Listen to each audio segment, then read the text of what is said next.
block, nigga, chop. Pull up to the block and you can shop. Better watch out, cause the cops hot. We shoot a shot if we see the eye. You can't ball if you ain't got no hustle. I keep my grind on, fuck the struggle. What's up, sports fans? It's your man D back. Speak Your Mind Sports Talk. All right, check it out, man.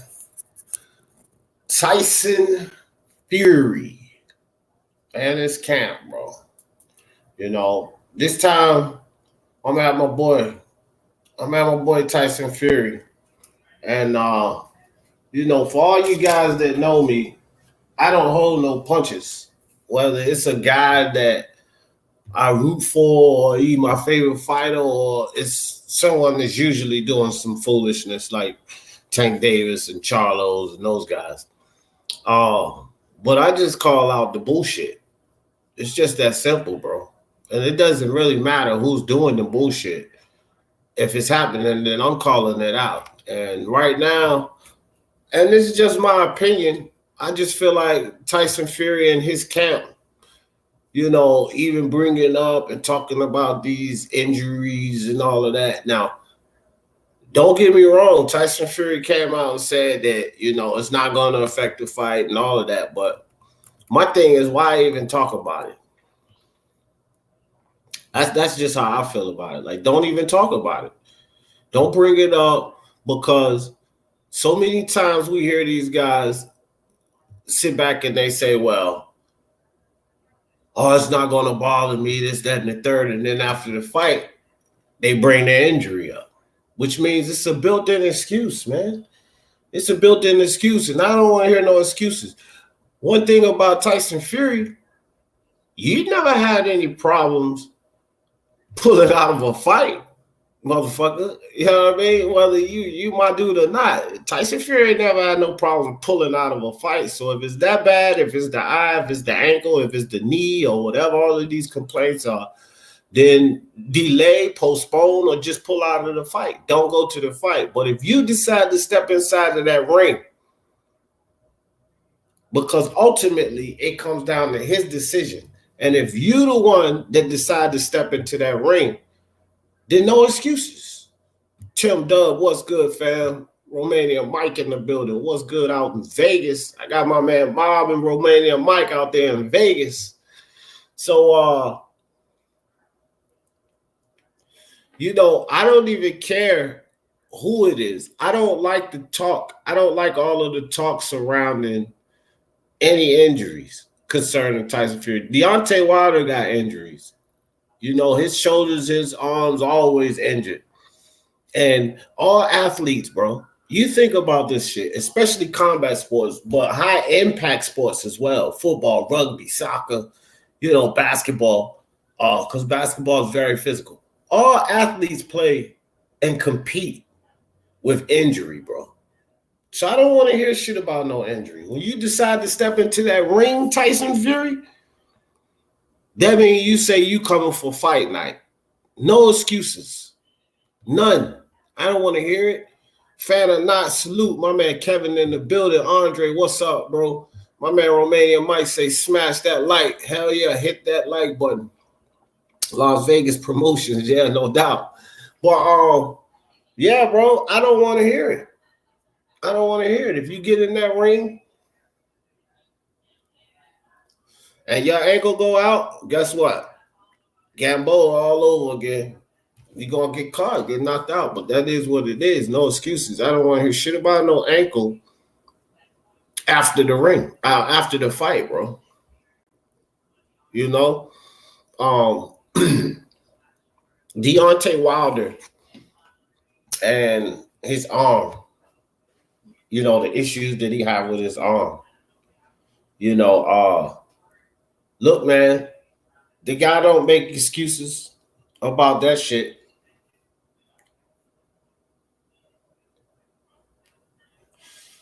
That's all I'm telling you. He don't make excuses about that. So Tyson Fury, you can't make excuses, bro. You can't make any excuses. You know, and all of the talk about the injuries, no matter who it's coming from, his camp, Tyson Fury himself. Like, why y'all even talking about these injuries? Because it seems to me like, okay, when you talk about injuries, but no, it's no problem. It's not going to affect the fight and this, that, and the third. But then the fight come, and then if you lose, you know you're going to run back to those injuries. You know what I mean? And I'm not saying, Mike, that he's making excuses. I'm just saying with all of the talk going on about the ankle and this, that, and the third, it to me is just, it's almost like built-in excuses for the outcome of the fight. You know what I mean? Now, I'm sure that they're confident that he's going to go in there and beat Wilder, but come on, man. Like, everybody got to be honest about it. And I always say this shit. Wilder's 50-50 or better against any fighter. He's always in the game. No matter who he steps in that ring with. He's always a threat. He's always in the game. So there is a high possibility that Fury gets knocked out. And if he gets knocked out, I don't want to start hearing about your knee and ankle injuries. And that's what I'm saying by a built-in excuse, a pre-made excuse, basically. They're not using that now, Mike, but why y'all doing so much talking about it? You know what I mean? Ain't nobody else talking about it. It's Fury and his camp talking about the shit. Now, we talked about the eye thing a while ago, after the Otto Wallin fight. I think we all talked about that. And, like when he fought Otto Wallin, he's got to have some time to let that eye heal. One thing for sure, if Deontay Wilder opens that cut up, Fury's getting knocked out. And he's my guy and everything, but that's just the honest fucking opinion on it. Let me drop this link right quick if anybody want to come join the panel. Sorry about that. I forgot to drop it. I need to start dropping it at the beginning before I go live. So anyway, yeah. I just gotta say, if he opens that cut up, man, I say Fury's in trouble, bro. Like Wilder's gonna knock him out, man, if he opens that cut up. If Fury allows himself to be clipped, because Wilder's a different machine, a different animal than Otto Wallin. Now, Otto Wallin, he had some boxing skills, don't get me wrong. He was trying a lot of dirty tactics to open that cutout. He was digging in Fury's eye and all of that kind of nonsense, right? But Deontay Wilder's going to take advantage of that. And Fury basically had one eye. Deontay Wilder's too fast for that, bro. And he knows how to get that right hand in there. So a one-eye Fury ain't going to fucking beat no damn Deontay Wilder. That ain't no fucking Otto Wallin in there. Deontay Wilder will land that. Fury kept wiping his eye. He had problems seeing it, but he was still deucing Otto Wallin up, because that just shows Otto Wallin's inexperience and the fact that he's not one of the top welterweights. Heavyweights. But Wilder is. And you ain't going to beat, no fucking body going to beat Deontay Wilder with one eye. That's just not happening. So, gotta be honest here. One Flyboy, what's good with you, fam? LaRon, I see you, dog. LaRon up in the building. So just gotta be honest about it. No way is Wilder or anybody, Fury or anybody else gonna beat Wilder with, in my opinion, any kind of ailment. You gotta come in there, any severe ailment. Like I said, all athletes, in my opinion, I believe, most of them playing, competing, fighting, whatever, with some type of injury, because these guys are constantly working out and tweaking things, tweaking old injuries, and in need of certain surgeries that they don't want to take the time to get and all of that type of stuff. So they all battling some type of injuries, but anything significant, any type of injury or ailment significant, you get in the ring with a fighter like Deontay Wilder, you getting stopped, bro. So if he opens that cut up, it's a wrap. I'm not even going to sit up here and claim Fury will be able to outbox Wilder with his eye fucked up like that. And to be honest, that fight wouldn't go 12 rounds like it did with Otto Wallin. They'll stop it, bro. They'll stop it, and Wilder would get the technical knockout and all of that. Because, see, Fury, it's no secret Fury had all the advantages in that fight versus Otto Wallin. It was a top-ranked event. Everything was going to go his way. The judges, that fight could have been stopped at any time. And if it was, a lot of other fighters in boxing, you go down the list, pick it. If it was a lot of other fighters in boxing, that fight would have been stopped. They wouldn't have let that fight go that far. But it was Tyson Fury. It was a Bob Arum event. And, his eye was gashed terribly. But they let the fight continue. And Tyson, if that motherfucker eye get opened up like that against Deontay Wilder, they're not going to let that fight continue. No way. They're going to stop it, bro. No way. I think he opened that up in the second or third round. That shit's not going to go 9 rounds. They'll probably give Fury like 6 rounds to make something happen, which in that case, he would get knocked out or he would stop Wilder because he went on the attack of Otto Wallin. But I don't know much about Otto Wallin. I don't know much about his chin, but Wilder's proven that he can take a punch, bro. And he's proven that he can weather the storm as well. So what's the reality of Fury? Fury's no power puncher. What's the reality of my guy getting cut and then just turning up the heat and stopping Wilder? I'm not too sure if that happens. You know what I mean? I'm not too sure if that happens. If Wilder gets that cut open, I think it's night-night for Fury. Yeah, that ain't Tony Weeks. Skip Bayless will stop that motherfucker, dog. That's what I'm saying. It won't go it won't go that far, Tim Dub. Red Glove Militant in the building. What's good with you, Red Glove? Black and Brown Boxing. Hey, bro, I was just talking about you on the live last night, dog. One of your videos, bro. Hey, everybody go check out Black and Brown Boxing, man. Y'all go subscribe to that, man. As a matter of fact, Black and Brown, I'm gonna put you in my on my channels tab, bro. That dude, this guy knows his boxing, and I like his channel. And I suggest y'all go subscribe to his channel, Black and Brown Boxing, man. I'm gonna put him in the channels tab after this live. I'm gonna put you in the channels tab, bro. Appreciate you coming through, though. Chip Townsend, what's up? What's up, my man? Appreciate you coming through, dog. So, yeah, let me, Red Glove, just in case, I don't know if you're at work or something, but we dropped the link in the chat for you, dog. Or anybody else, Red Glove, LeBron, Black and Brown, anybody want to jump up here on the panel and talk this boxing talk? It's open boxing talk, really. It's not just one of those short videos. I just think that all the talk about, we know about the eye, but all the talk about the knee and ankle injuries, man, no prepaid excuses, dog. You know what I mean? That's how I'm looking at that. No prepaid excuses. All right, Carl in the building. What's good, dog?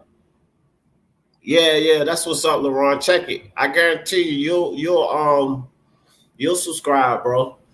Black and Brown be spitting that truth. I like that shit. And that's what it was, Black and Brown Boxing. That's what it was. All right, guys. So remember I came on here for y'all that was in the live yesterday, and I started talking about Caleb Plant, and I said that I was on the channel, and, he gave me a different perspective about Caleb Plant. It was Black and Brown Boxing. That's why I gave him the pass and shit. It was from his video. So y'all check that specific video out because he has some good things to say. Made some real good points. Things that I didn't think about. I knew these things, but in the situation, I didn't think about it. And that's why you need to be affiliated with all the channels that have good content so that you can, hey, bro, we all think wrong sometimes. So sometimes people could put you in the right frame of mind, the right perspective if they know what they're talking about. And so Black and Brown Boxing, much respect to that brother. Y'all go check him out because he know what he's talking about, bro.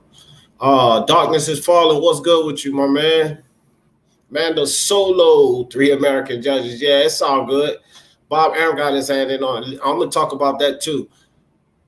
My man, Boxing Monster in the building. Man, the solo Boxing Monster was good. Darkness is falling. So, yeah, let's get on that, man. Let's get on that, man. The solo, the 3 American judges, because I'm starting to hear things about that as well, right? And I can understand the concern from people concerning the 3 American judges and no British judges for Fury and such and so forth. Okay, I get that. We still have to understand something here. The first fight was a PBC event. Now, I hear all of this fix and all of this shit, but the first fight was a PBC event. Bob Arum did not have his hands in on that first fight. Let's not sit here and act like Top Rank and Bob Arum don't have power. Bob Arum has a lot of power in the boxing world, bro. A lot of power. And I bet you that company, if it sells, goes for billions. I don't believe it will, but if it did, it will go for billions. But Bob Arum and, you know, everything that, look, this dude has already, Bob Arum has already been tried and convicted for fucking tampering with judges, bro. So we can't just forget about the fact that Bob Arum is involved. This is a co-promotional event. We can't just sit here. See, I don't always just jump on the PBC bashing. What's up? Get this smoke. I don't always just jump on the PBC bashing and not pay attention to the other side. Bob Arum has his hand in on the fight. So, yeah, I get it. It's all American judges. But at the same time, bro, Top Rank involved in on this one. Bob Arum just not going to sit back like some other small network or if it's promoted by this network. He's not just going to sit back and watch his money get robbed. Because if Fury wins, that's way more money for Bob Arum. So you got to believe that he has his hand in making sure things are on the up and up too. I can't say that the fix is in on this one. If the fixing is going to be done, Bob Arum is one of the known fixers, bro. Let's keep it real. Al Hammond was found not guilty in court when they tried that frivolous lawsuit. Bob Arum was found guilty. So let's not forget about all of that. Let's not forget about, see, that's why I always tell people, I don't fuck with none of these promoters, networks, or sanctioning bodies. I don't. It's like pick the lesser of two evils. What's up, fam? What's good with you? That me? Yeah. What's up, dog? Yo, D, what going on, man? I did both of them. Oh, okay. All right. Okay. Intercontinental. Okay, so you switched up on me. Intercontinental franchise champ, sir. All right. Well, still my brethren, no matter what. But what's up? Man, all the time. What you think about? What you think about what I was saying right there? Because people are starting to talk the fixes in, but Bob Arum got his hand in on this. Well, I don't know about the fix, but I did find it a bit odd. Like, why are you signing for a third fight before the second fight even happens, right? So I was like, are you going to ensure that the second fight is some kind of controversy, or what's going to happen? But I mean, you're right. I mean, a lot of these guys, boxing, as far as I know, boxing is an exceedingly corrupt sport. Boxing has had too much ties to mob shit in its history to be cleaned up, right away. So, it wouldn't be surprising to me. I hope not. I hope there's a clean decision and no bullshit. But, hey, man, you can't put it past nobody, bro. Yeah. Bob Arum didn't get filthy rich by being goody two shoes. So. Squeaky clean, right? Exactly. And like I said, when you look at all the promoters, at least the two that the networks involved, Al Hammond and Bob Arum, who was found guilty of the foolery. Wait, hold on. So Al Heyman was accused of that before?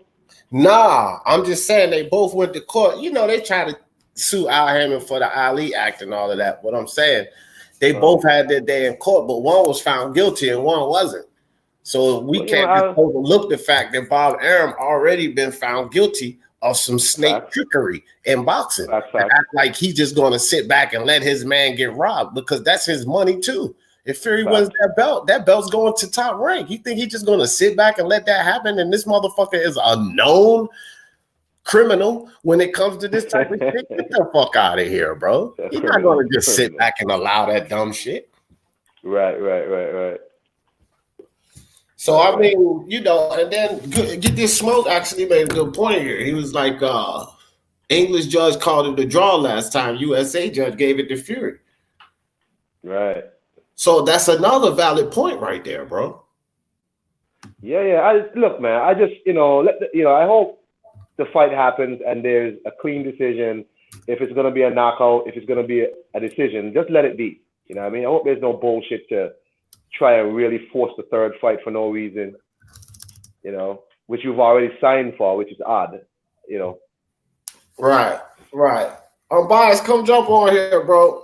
We can get that talking. We can get to talking about that too, that plant situation. But I still had to give Fury some kind of heat, bro, because I don't know how long you've been in here, Iron Cone, but I started this off talking about Fury and his camp. Making a lot of talk about these damn injuries and shit. Like, have they? Yeah, well, I just seen a few reports and shit. You know what I mean? And I'm like, bro, I don't want to hear this shit. Nobody want to hear that, man. Nobody want to hear that. I don't want to hear that. Because if Go ahead. If you're gonna get your ass whooped, then don't. I don't want to hear that. No, I don't want to hear that. No. Exactly, bro. It's like, to me, it's like this. No excuses. If you decide to get into that ring, exactly, then you deciding to come and fight. No excuses. Exactly. Bro. And so I will say this, because Fury, my guy, so I gotta keep it real. He did say that he didn't feel that, he said that those injuries were a while ago and they're not gonna affect the fight. Then why talk about them? Right. That's my thing. Like, don't even fucking talk about this shit. Because to me, if you do lose, that's just gonna resurface. True. The knee and the ankle shit is gonna resurface. And you building it up before the fucking fight happens. So I'm gonna call the bullshit whether it's my guy or not. And I just I'm biased. What's good, fam? What up, D? Yo, what if he is playing some mind games here? You know what I'm saying? Like, oh yeah, my ankle. And then on fight night, he's perfectly fine and he's dancing around and doing the typical Fury shit. Right. I thought about that too, unbiased, because Fury is the mental warrior and shit. Right. But back to your point, if it is true and he's just putting stuff out before the fight, so if he loses, then I'm right with you. You know what I'm saying? I agree. So Joe out of the UK, Joe says that reports say Fury is back on the booger sugar, shaking my head. Damn, bro. If that's the case, he getting his ass knocked out in that fight. So I mean, that's just some reports and people say he back fucking with drugs again. But if that's the case, Fury gonna get his ass stopped. Yeah, I mean, man, I don't know. I'm back and forth, but as of right now, I'm leaning towards Wilder. But round one is really gonna tell me everything I need to know about the fight. So we gotta see. Round one, you gonna figure it out quick? Get out of here, bro. Come on, you gonna need to go rounds. Nah, because I'm gonna see, because I feel like an in-shape Fury is gonna have a better performance than the Fury that fought Wilder previously. For sure. For sure. And I'm with you on that. And that's the thing, bro. The dude, if you just look at his tone and shit, you know what I mean? And I follow him on the other social media sites. And the motherfucker, like, when I say Fury got the moves, I put a tweet up saying that. I'm not saying that the motherfucker can really dance. But I'm just saying, like, when he be dancing and shit, bro, that motherfucker got the footwork and shit. You know what I mean? Like, look, Fury, man, look, I'm telling you, he in shape. This not the fat dude that got off the couch and fought 2 low-level fighters. That's not the Fury, bro. This is a different Fury.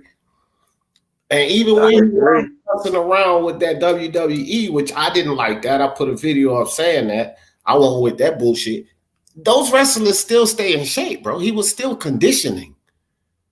It wasn't like he was fucking around in Hollywood, sipping coffee, eating fucking pastries, and working on the set. He was still competing in athletics. You know what I mean? So this is a different Fury. This is a different Tyson Fury. I already put my pick in Tyson Fury by unanimous decision. I don't believe that knockout shit. I believe that knockout shit was also mind games, just so that they could alter a game plan. And I say the same thing, like that was the plan with Spence and Derek James. Like they never planned to go in there and knock Mikey out. But it damn sure worked because Mikey even admitted that it altered their game plan. They thought that Spence was going to come in a certain way. He didn't come in. So if they did implement that strategy to say, yeah, we're going to knock him out, and then we're going to come in there and outbox him, it fucking worked. It worked. Yeah, I agree. Yeah, man. I mean, I feel like Fury, a better in shape Fury, definitely is going to do a lot better in the fight. I just have a feeling, you know what I'm saying? I'm just going with my gut feeling. But, I mean, the fight could definitely go the way you're saying it. And it's possible Fury could get a late stoppage. I don't see no early stoppage, though. Yeah. That's just bullshit. And see, my thing with that early stoppage is this is where the mind games really play into part with this. Because say you got them thinking he going to come in there and get an early stoppage. And he come in there with ferocity, right? But his plan and his camp's plan is just to catch Wilder with something and get his attention, but not really to try to knock him out. But he does that within like the first 2 to 3 rounds. After the first 2 to 3 rounds, he goes to outboxing him. But that element is still going to be in Wilder's head. That motherfucker just hit me with that hard shot. I didn't know he had that. You understand what I'm saying? Now he can outbox him. Now he can calm some of Wilder's aggression. Wilder ain't gonna fucking outbox Fury. And after he comes with something, if he can drag that shit out to 12 rounds, it's a wrap. The thing is, though, rewatching the fight, I mean, it was hard to get through because that fight to me was, not that great. But when Wilder threw that jab, I forget what round, Fury countered him with the right hand, and Wilder got to hugging him real quick. So that, to me, I think Fury definitely possesses the power to knock out Wilder. It's just accumulation. I think after he lands that right hand, he needs to follow it up with a combination. So, but I don't think, unbiased, I don't think that that's the plan. That's why I said it's all fucking mind games, because you also put yourself in danger.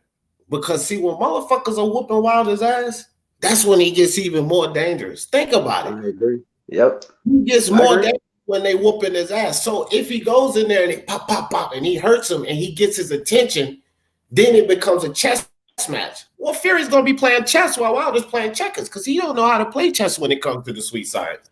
He ain't that advanced. And then for the next 9 rounds, Fury just going to outbox him, put on a masterclass, and get the UD. There was no masterclass. There is no chess match. Fury's going to sleep. Fury's going to sleep.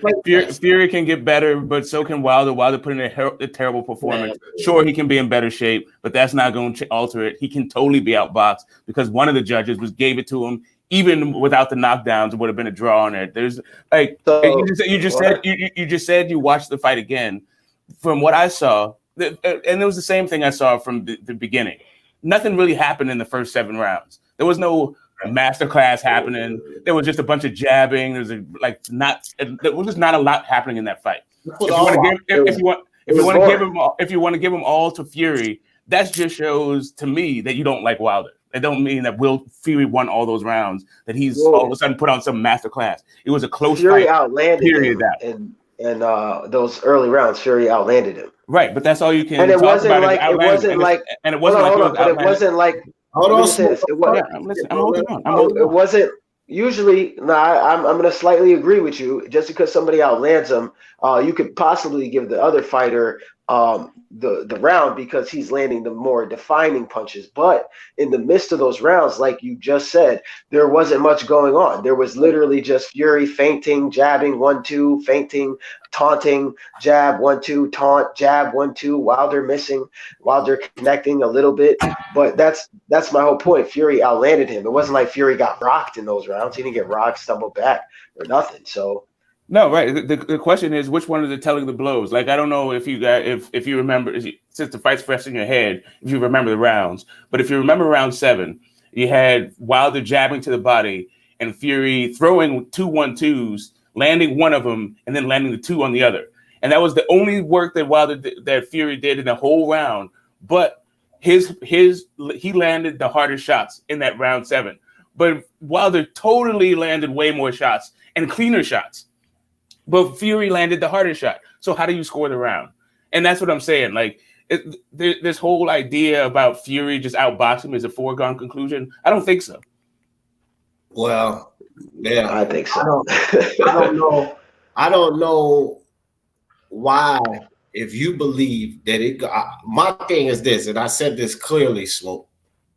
If it goes 12 rounds, Fury outboxes him. That is a foregone conclusion because I don't know why you think Wilder could ever beat Fury in a fucking 12-round boxing match. What fucking gives that perception? He gets about lesser opponents and then he knocks him out. He doesn't outbox any fucking body. No one. Okay, he did outbox plenty of people. Like the only all right. The only people that you could say he was outboxing him was Fury, Ortiz, and maybe Spilka. Bro? You literally just said that I'm not trying to hear Fury outboxing him. Fury's not going to outbox him. But then you just said Fury. You could say Fury outbox him. Yeah, I'm saying those are the only arguments you can make. These are the only arguments out of 43 fights that this guy got outboxed. That's not true. And not only that. Okay, so who am I missing? Gerald Washington outboxed. Gerald Washington. Okay, so fine. So fine. So now you got a fourth guy. I don't think any of those guys actually were outboxing him.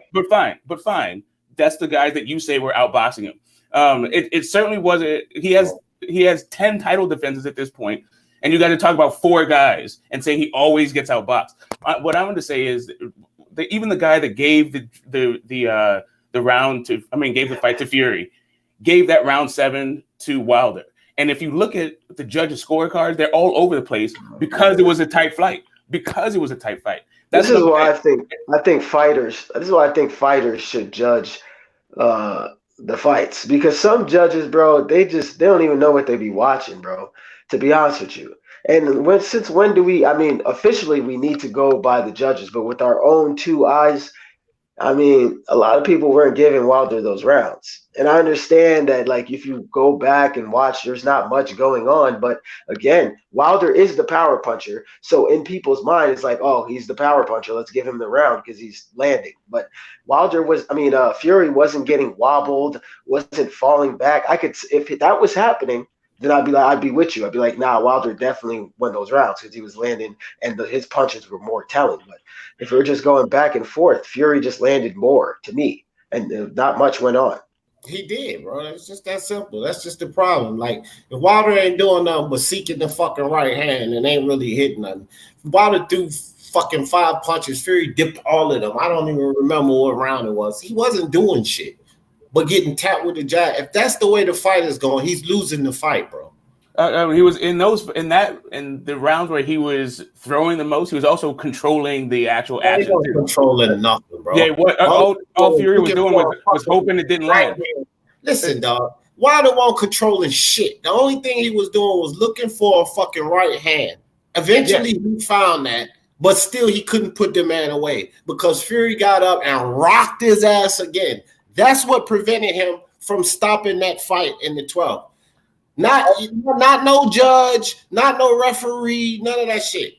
All Fury was doing was smoking, touching his fat. Hold on, Smoke. Fury got up off the canvas and he fucking rocked Wilder.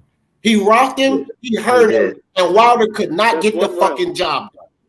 Okay. I don't care what round. It was one round. He couldn't close the fight out. That's okay, I get it. He didn't close the fight out, so he loses. he couldn't. Great. And you know what? Neither Fury could prevented him from closing Fury either. by rocking his ass. Great, but he still lost. But he still lost that round. That's what I'm saying. You guys Hey, played look. what Fury's doing as if that means he won the round. He didn't. Well, he lost that round. He lost that round. He lost that round. He lost round 9 to me. And in round, I think it was like round 8, you could have gave to Wilder, because that's when Wilder started to at least land some punches that were telling. You know what I'm saying? Right. So you give Wilder at least. I mean, you give Wilder 3 rounds of that fight, in my opinion. Listen, you can give Wilder the first 4 rounds off just the strength of being the champ, and nothing happened. If that's what you want to do, Get the fuck out of here. Don't do that. Don't do that. I'm saying, listen, There are actual rules. it's not like it never happened. It's not like that's never happened. No. D. Hello. Go ahead. Go ahead. We listen. I feel like people need to stop this nonsense about, oh, I'm a champ, so you got to give it to me. There are actual scoring rules in boxing. Right. You don't get extra points just because you're a champ. Okay? No, it's about. I'm the champ, so I ain't got to do shit. You know what I'm saying? Because they're going to give me the fight. No. That don't mean did not win them rounds. That's not what it is, Iron. It's about it's about when the rounds are close, or else we're just gonna have a bunch of draws in boxing.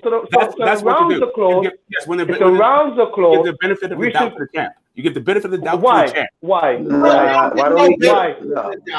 Why? No. Smoke. What about the guy who's? I don't know why you're saying no. Smoke. I'm just saying this is how boxing goes, because we used to have a bunch of draws.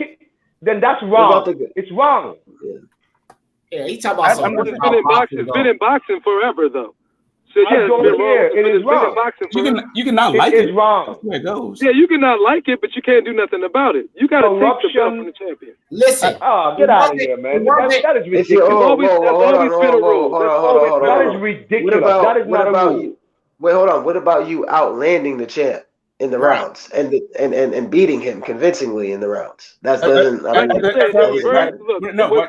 was not a lot of action. It was more taunting than punches landed in the first 4 rounds by Fury. I agree. That is fact. I agree with that. I agree with that. A number of times before, taunting and posturing don't win you a match. It makes you look good, and it wins you in public eye. It makes you look good to the public, but it's not scoring points. So a lot of people got thrown off by a whole bunch of taunting and putting his tongue out, but he wasn't landing a lot of punches. And Wilder and America rewards the aggressive fighters. Rob McCracken told y'all, laid it out. American styles that they reward the banger and aggressive fighter. And Wilder was the more aggressive fighter in the first 6. Even though he was missing all of them, I hear you. He was missing a whole lot, but he was the more aggressive fighter. And that's American. He was trying to, but hey, I agree with you 100% because, and I said this previously, if you watch a Fury fight, the only excitement you should, expect is from his opponent. Because his opponent has to bring the action, or Fury's just going to dance around and box. He can win that. Right, exactly. I agree with you. He can win that type of match in the UK. He's not going to win it here, particularly in the heavyweight division in America. You're not going to win that way, bro. Okay, most of the time. Look, hold on, bro. Because you can win that in the UK. Y'all like that in the UK, but not here. All right, that's a fact. Look at whoa, wait. Hold on. Muhammad Ali. Yeah, he did that all his career. Hold on, Muhammad Ali punished. Does Muhammad Ali land more than Tyson Fury? For sure. Hold on for a second. Let me say one thing. Don't compare Fury to Ali. Hey, don't put him in the side. No, I'm talking about the styles. Like him dancing around. Y'all let me get one word in right quick. You said it yourself, bro. The aggression, Wilder was missing everything, but the few punches that Fury did land, you can't negate that. If it's a fight where neither fighter, I get you saying he's coming at him and he's aggressive, but he ain't fucking hitting him. So the few punches that are landed in those rounds, they go to Fury. That means look at the punch stat and see look at what the punch stat was, I guess. Bro. What the punch stat was for those Hold on, boys, because I had to mute him. Blue Nut, you gotta understand how we do on this panel, bro. You gotta let cats talk, my nigga. You got to. And then you know the mic will get passed to you. Now, all I'm saying is, but you cut me off. Though. no, I didn't. I cut everybody off because every time I tried to say something, y'all was going back and forth, fam. You know what I mean? My apologies. Go ahead, brother. So Go ahead, brother. It's really simple though. If it's not a lot happening between both fighters, we all agree on that. The few punches that are landed, that has to count because neither one of them are doing much. So the few punches that are landed, that has to fucking count. But both guys are landing punches. You acting like only Fury was landing punches. There is no round where only Fury's landing punches. Fury was not the only one landing punches. Look at the punch stat. Right, I hear you both, but Fury landed more, and that's the whole point. Fury landed more. Stats, let's see how much more. Okay, but it's also the we can quality of the do shots. that. And it's also the quality of the shot. Right, exactly. But if you look at the quality of the shots, nobody was being rocked, or you can't. There was no quality in either shot. Smoke. That's my point. Okay, that's all my point. There you go. That's why you go to the guy who lands more. That's why. Okay, but they don't have punch stats. They're not sitting there counting each in. Oh no, we can do it right here. Look, I'll just go through it right now. All right. So round one, Fury lands.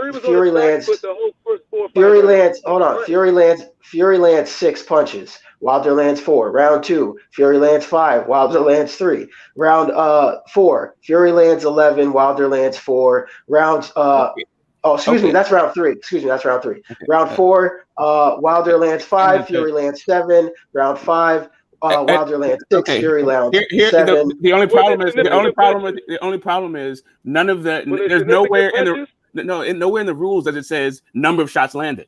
That's not how you score a fight. No, but it's in abundance. Like we're looking at a fight. We're looking at a fight. We know why.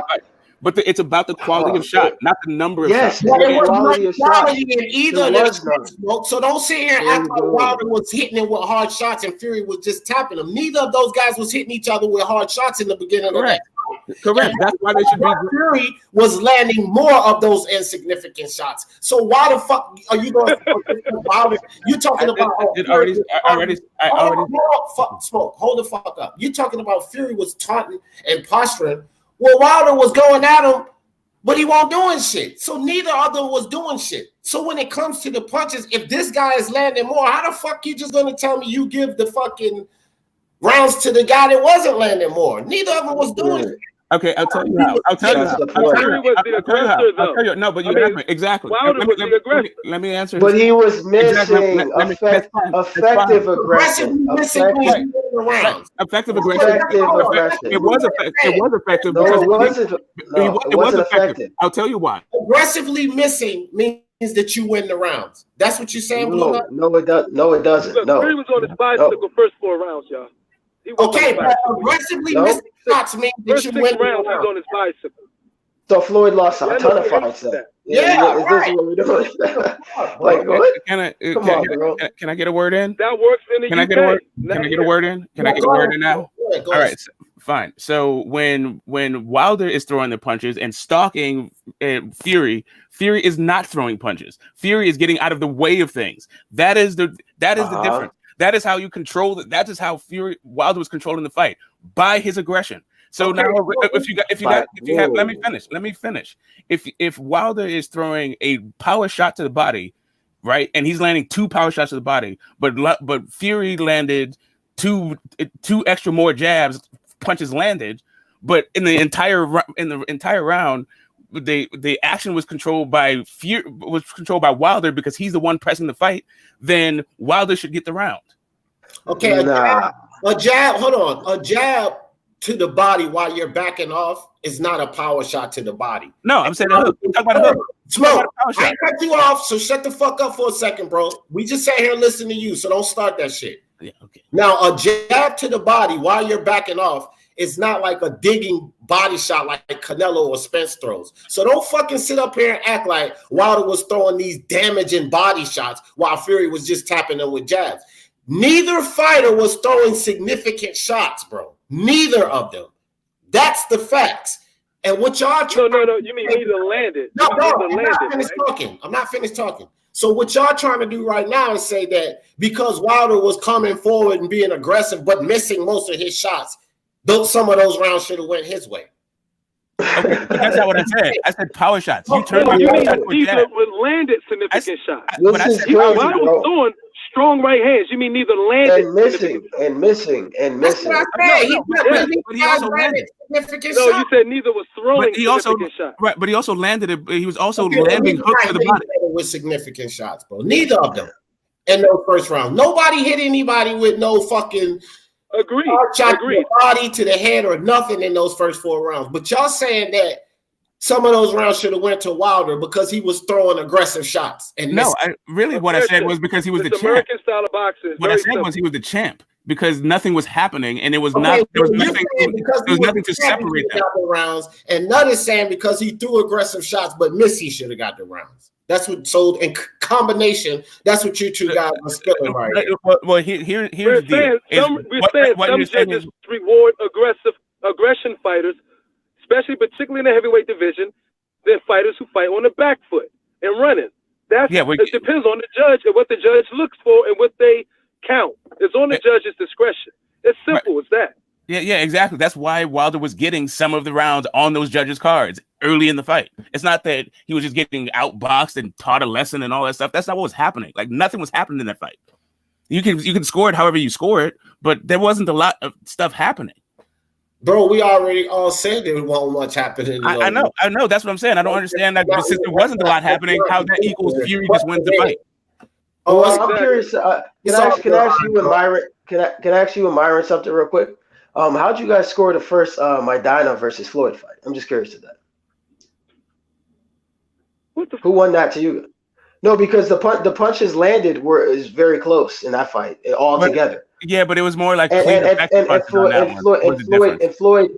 fought in his back foot the entire fight. All the punches entire fight. And Maidana, hold on, Maidana actually landed the more telling and significant blows in that fight. I don't think he did. Yeah, but that's one shot though. And that's one. No, I'm not playing. How am I playing apples and oranges? You said that is not the American style of fighting. But what else did I add? Floyd has fought that way. I said particularly the heavyweight division. I said heavyweight division. Even if you do that, you got fighters like Muhammad Ali who fought on his back foot a lot. He was very defensive. Well, I'm not, but you're saying stylistically. It's not comparing them to the fighters. It's your analogy that he's talking about. Right. It's the analogy, not comparing them to these fighters, bro. Wilder then show a fight where that's the case for Ali. He only landed 4 and 5 punches in the fight, in the round. I mean, you ain't gonna see that. No, you're not gonna see that. But if you're talking about like exactly. A close fight. You're not going to see if you're talking about a close fight, for Ali, that's close, and there was no stoppages or whatever. I'm sorry, go ahead. So, no, I'm just saying we know Ali fights on his back foot. That's my whole point. He fights on his back foot. Stylistically, that's my whole thing. You said American heavyweight boxing is not that way, but he fought on his back foot a lot in his career. You're talking about a phenom. You're talking about the rule don't apply to everybody. Oh, come on, man. Okay, look. The rule don't apply to everybody. Okay. Okay. Let me say this. Let me retort here, please. Go ahead. How many times when Ali, if you want to bring that in there, which is unfair comparison, honestly, that's reaching when y'all always want to bring Ali and compare it to Fury.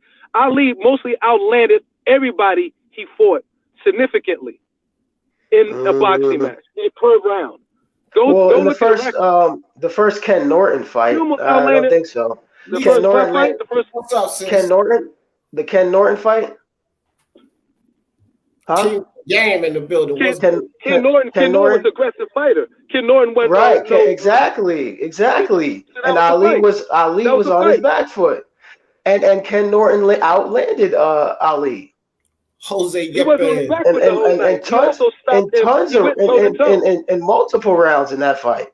That's my whole point. So Ali stopped and went toe to toe. So I get Ali is a phenomenal. Hold on. Your boy Tyson Fury didn't seize the moments as much as he could.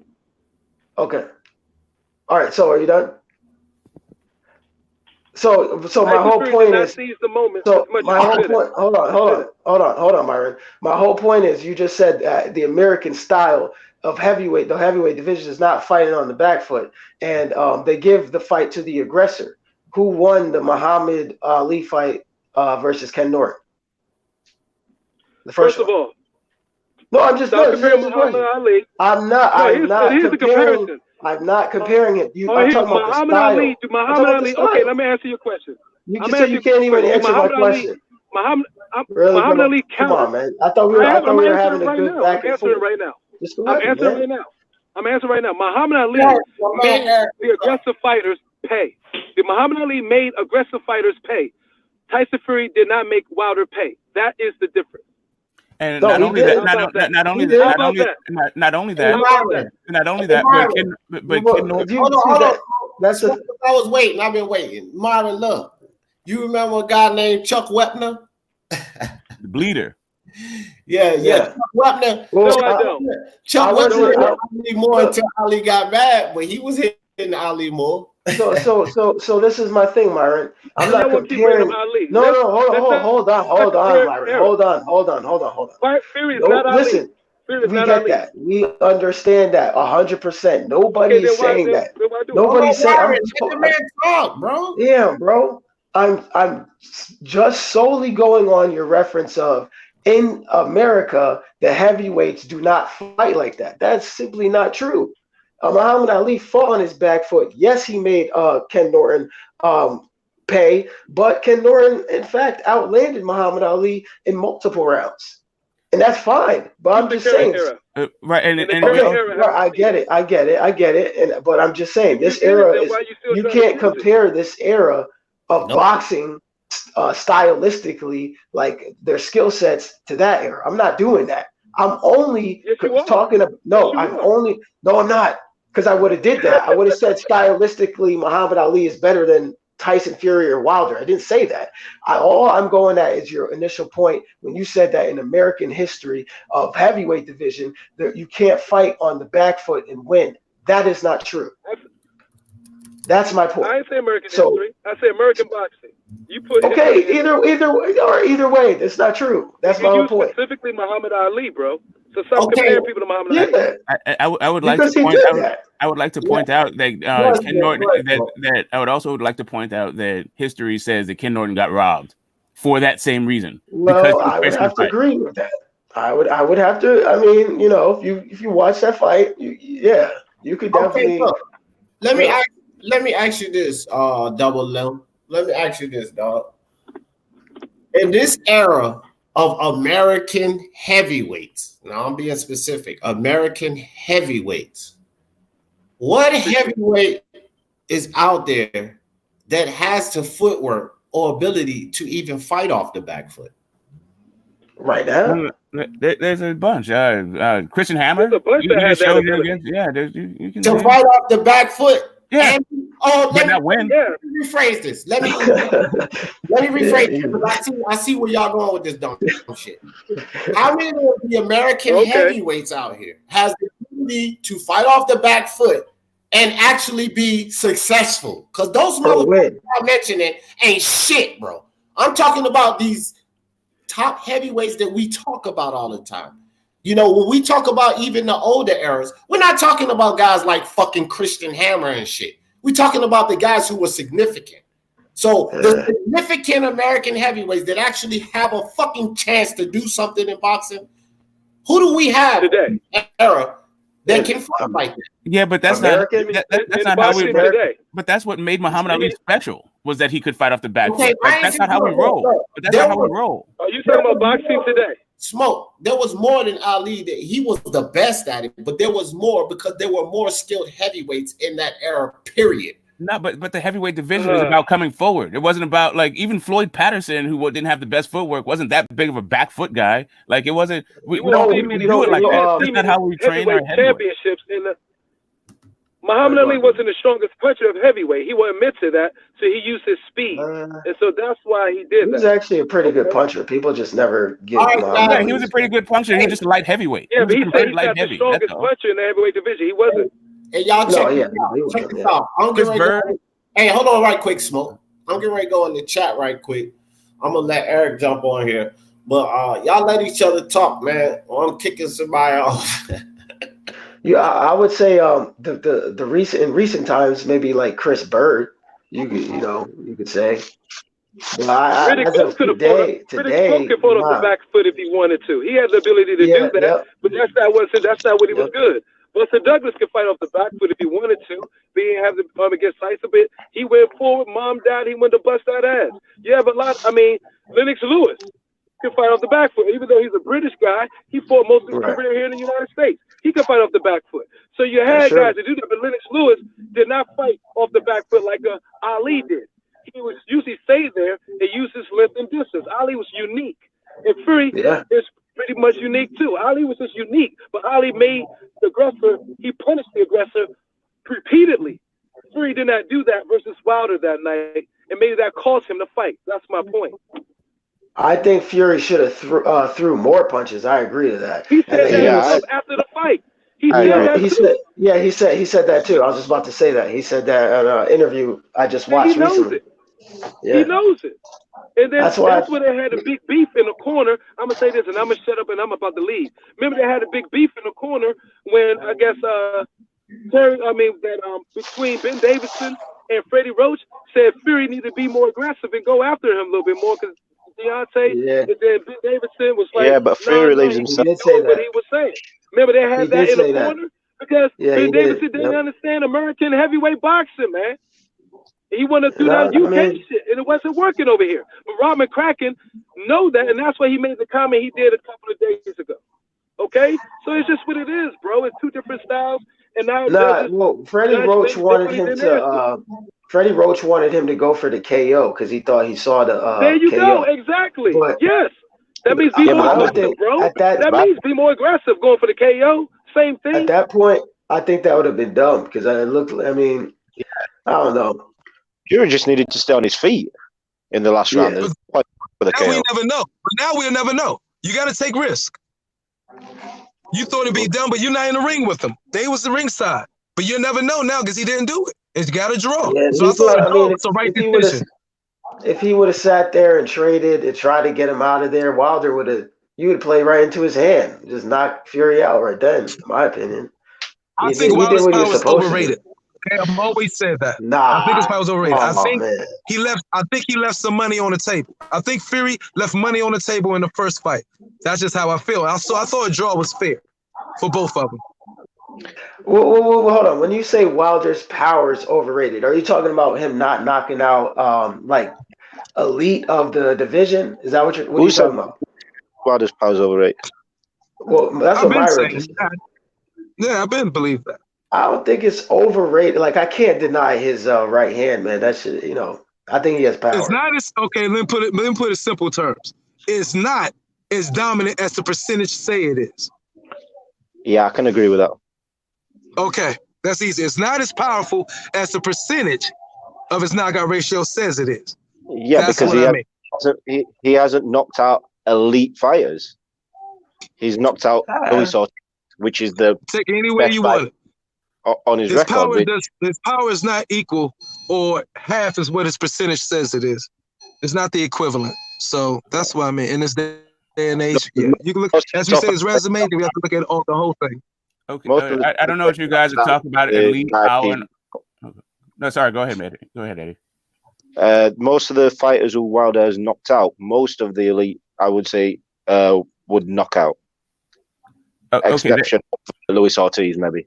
Okay, so what I'll tell you is one punch knockout power is one punch knockout power. The level of competition doesn't negate the fact that you can shut a man's lights out with one shot. And that is a unique feature throughout boxing. Because guess what? Everybody has bums on their record. Everybody. Yeah, I can agree with that. He's knocking him out. That is why all the experts are telling you that he's the hardest puncher in the history of boxing. No, but it's the same way. Regardless of that, it's the same way. It's perceived to be that way because of who he's knocking out with one punch. It's because of the percentage. Okay, so Look, now you guys look, are hold trying to on, tell me can that I Teddy just- Atlas can I- is hold on. confused about about Wilder's level of opposition. That's what you're telling me now, because he's not. He hasn't been ever. He's been the staunchest critic about. Let me finish. He's been the staunchest critic about Wilder's level of competition. Yeah, but Yet just he because still he's said, a critic, let me finish. Yet Let he's him still finish. yet he's still saying that regardless of the level of competition, this is the hardest guy, not only because of his power, but also because of the delivery system. And this guy's also This is what I'm saying. Teddy Wilder's Atlas defense. double talks when he used that. He double This talks is- on. I know that's Does he exactly point what out you're the saying, level but of he's not competition? double talking. So he's double talking. Right, that's He's what double I think talking. this is what I'm saying, man. criteria. That's your criteria. I'm telling you that your criteria is wrong. The metric that you're using is off. It doesn't matter about his level of competition. No, it's not. When it comes No, to it's his not power. at all. You just Level of believe what you believe. Of course, it matters. Can I just say this though? Like, I think Fury out I by think it's one. I think it's ignorant to. Yeah, no, I hear you guys, but to deny the fact that Wilder, I honestly believe if Wilder connects his right hand on Dillian White or anybody or whoever we consider elite in the division, whoever you think is, I think that person either gets put down or they get knocked out. Because I can't. Yeah, but that has to happen for that's hypothetical. That's what you think. It doesn't mean that it's true. Okay, True so indeed. is Fury? Great point. That's all Thank I'm you. saying. I agree. That's all I'm saying. With that too. That's all I'm saying. I agree with Wilder's power. I think Wilder has ridiculous power, but it's still a perception of ours. We don't know that he would drop an elite heavyweight with one punch because he hasn't done. Stop an elite heavyweight with one punch because he hasn't done it yet. But we don't know. But who cares about stop? We're talking about drop. We're talking about his I'll be honest with you. I'll be honest with you. The first two knockouts, the first two drops on Fury, I think Wilder was fortunate to catch Fury slightly off balance with both of those. Now, the second was definitely more harder than the first one, the first knockdown. The first knockdown, I think that was Fury losing balance. He caught Fury with a good joint and Fury was off balance and he hit. And that's also why Fury jumped straight up. That's why Fury jumped straight up and put his hand on his head like, damn, bonehead, damn, he got me, but he really didn't. Boom. And the second one, you can say all he want that Wilder Fury was completely out. Fury was not completely out. I think Fury was couldn't be completely out. I gave this fucking fight away, but let this guy catch me again. So he was there, and that's how he got up with all his faculties and everything. You ain't completely out. I mean, out on your code, and you wake up and you get up like you just woke up from a freaking nap. Fury did. It doesn't make sense. That is the selling point for this fight. This second fight, Fury getting up is a selling point for that fight.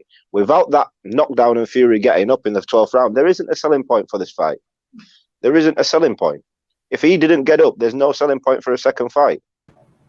That's as simple as that. It's the same way. One second. It's the same way that with the mental health, Fury played on that because that was his way back into boxing. He plays on things what he knows that will get him into certain positions. He does that all the time, and he's been doing it. All right, real quick, guys. Red Glove Militant in the building. I'm going to step back out and let Smoke back in. I just wanted to let y'all know because y'all been going back and forth. Y'all know Red, the silent assassin. He's sitting up in there. Well, I'm actually at the store right now, so I'm gonna stay quiet for a little bit longer. Once I get out of here, I'll start talking. I'll say this, bro. I'll say this real quick. I know Smoke wants to retort, so let me just say this, right?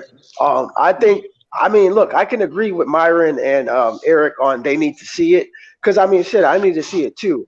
But in my mind, I just know like Wilder's power is to me undeniable. He has it. The elite guys in the division, they might not get hit as much as the bums that Wilder has faced previously. So he might even struggle more versus some of those elite guys in the division to land that right hand in the first place. So I can agree to that.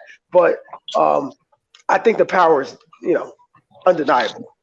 Can I ask a question? Can I say one thing? Can I make a quick statement? I think AJ got hit with the hardest punch we've seen in a long time in the heavyweight division when he caught that right from Klitschko.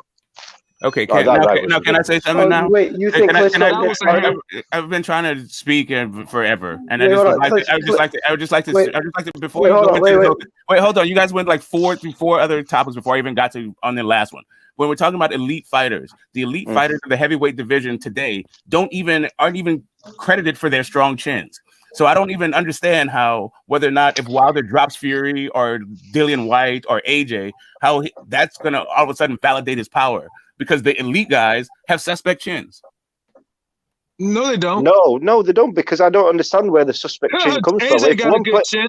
Fury got a good chin. If people get dropped in the heavyweight division, why does that mean they've got a weak chin? It's the heavyweight division. Okay, they get dropped all the time. Exactly. I do not understand. I don't understand when people say, "Oh, this person's got a weak chin because they've been dropped." They've been dropped because they're fighting 16, 17 stone guys. It doesn't make no sense saying a guy hasn't got a chin when he's being dropped by a guy just as big or maybe bigger than him. Well, if we can make no sense in boxing. When do you guys have? If you don't consider getting dropped, having a suspect chin, then when do you have a suspect chin? When you get stretched, like when you get stretched, but then why are you suspecting it? Then you know it's a weak chin if you got stretched. Yeah, but how are you suspecting that someone's got a weak chin when they get back up every time? If they've never been stopped, I'll tell you how. Because it didn't get dropped in the first place. Like Wilder, it hasn't been dropped in 10 years. Yeah, but Wilder by Sconier. Wilder also fights long leg. Yeah, 10 years ago. He's scared of getting hit. Yeah, that's what I'm saying. He's scared of getting hit. I just said 10 years ago. He hasn't been dropped in 10 years. But he got dropped before. Great. So I got Wilder's been rocked. Drop him. Wilder's been rocked. I got Has he been rocked? Okay. And got saved by the bell. Okay. I got 50-year-old. My question to you is what constitutes a suspect chin? And what you're telling me what constitutes a suspect chin is no suspicion at all. Is a guy who gets stretched. There's no suspicion to that. You know he has a weak chin because he got stretched. Yeah, so but why do you suspect? So you suspect someone having a weak chin for getting dropped once or twice? Hold on, can I just say this real quick? By multiple fighters. We usually only do that for the smaller weights. Usually, because we know in the heavyweight fighters division, that got knocked out by everybody. This is how you suspect a fighter got weak chin. If they've been knocked down or dropped by multiple times by multiple different fighters, then you can suspect that fighter is pretty weak or either beat down. Well, why don't you know it then at that point? So has Fury got a weak chin? Do you believe Fury has a weak chin? I believe that. Does Muhammad Ali have a weak chin too, or not? No, 1 minute, I'm biased. Let him answer this question. Do you believe Fury has a weak chin? Yeah, I believe that Fury has a suspect chin. You believe he has a suspect chin? Yes, I believe. How can you believe he has a suspect chin when he's got up every single time?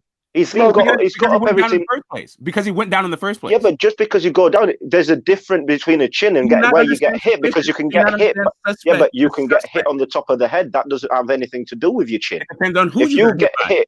It depends on who you get hit on top. If you get hit on the top of the head, it doesn't mean that you've got a weak chin. That scrambles your brain. It's a different sort of knockout. Surely. A temple shot. Smoke. Good example. Exactly. You know what I mean? It's a different sort of shot. So by saying a fighter has a weak chin, that means that no matter what, if they go down with a body shot, they've got a weak chin. Smoke in real quick. I had to jump in right quick. I'm getting ready to let Smoke back in, but Smoke, I just want to say this. Just because a guy gets knocked down in the heavyweight division by a guy that you know, when he got knocked down by Wilder, y'all say he has historical power, probably the strongest ever, but he got up from that twice from the guy that say has more power than everyone. So how can you have a suspect chin getting hit by that guy? Saying everybody have a suspect chin. See, where's Mum's bag? Hey, and also D also. Smoke said that Fury got knocked out by Wilder. He said Fury never got knocked out. No, I know. I know. Again, hold on. Wait. Just let me finish. I know. And Smoke, we know Fury lies. You guys said that. We all know that Fury didn't get knocked out. But Smoke told us that Fury was knocked out.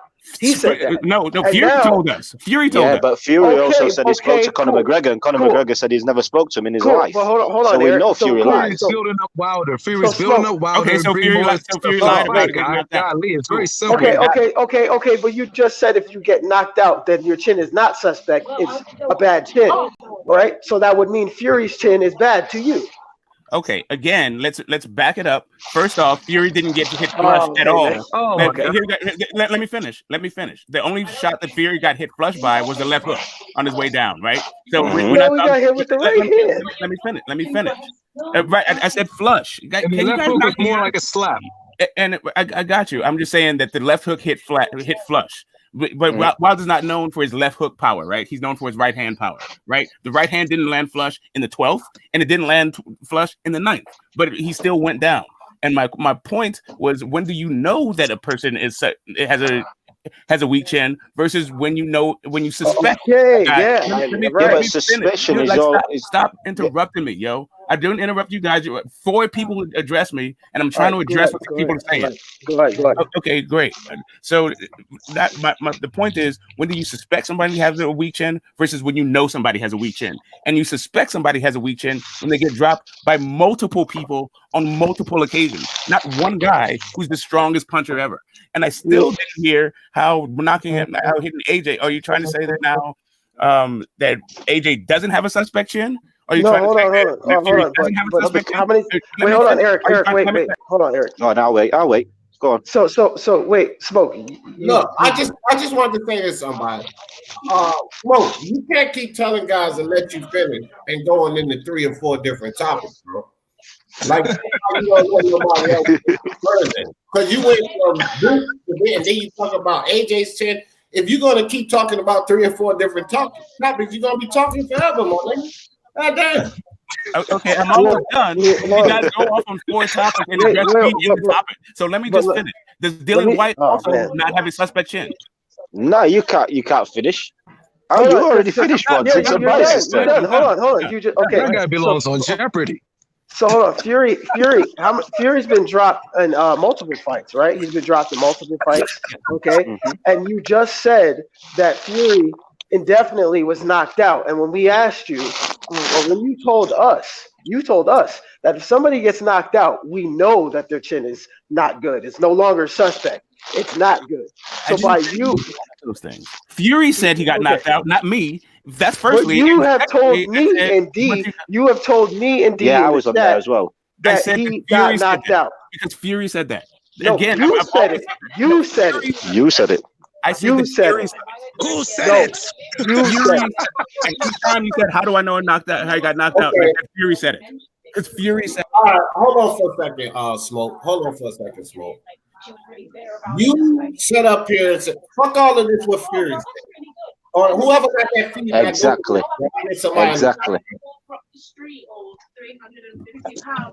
Like I said before, Fury lies, and we know that. I think it's caught lying. Eric, you got background.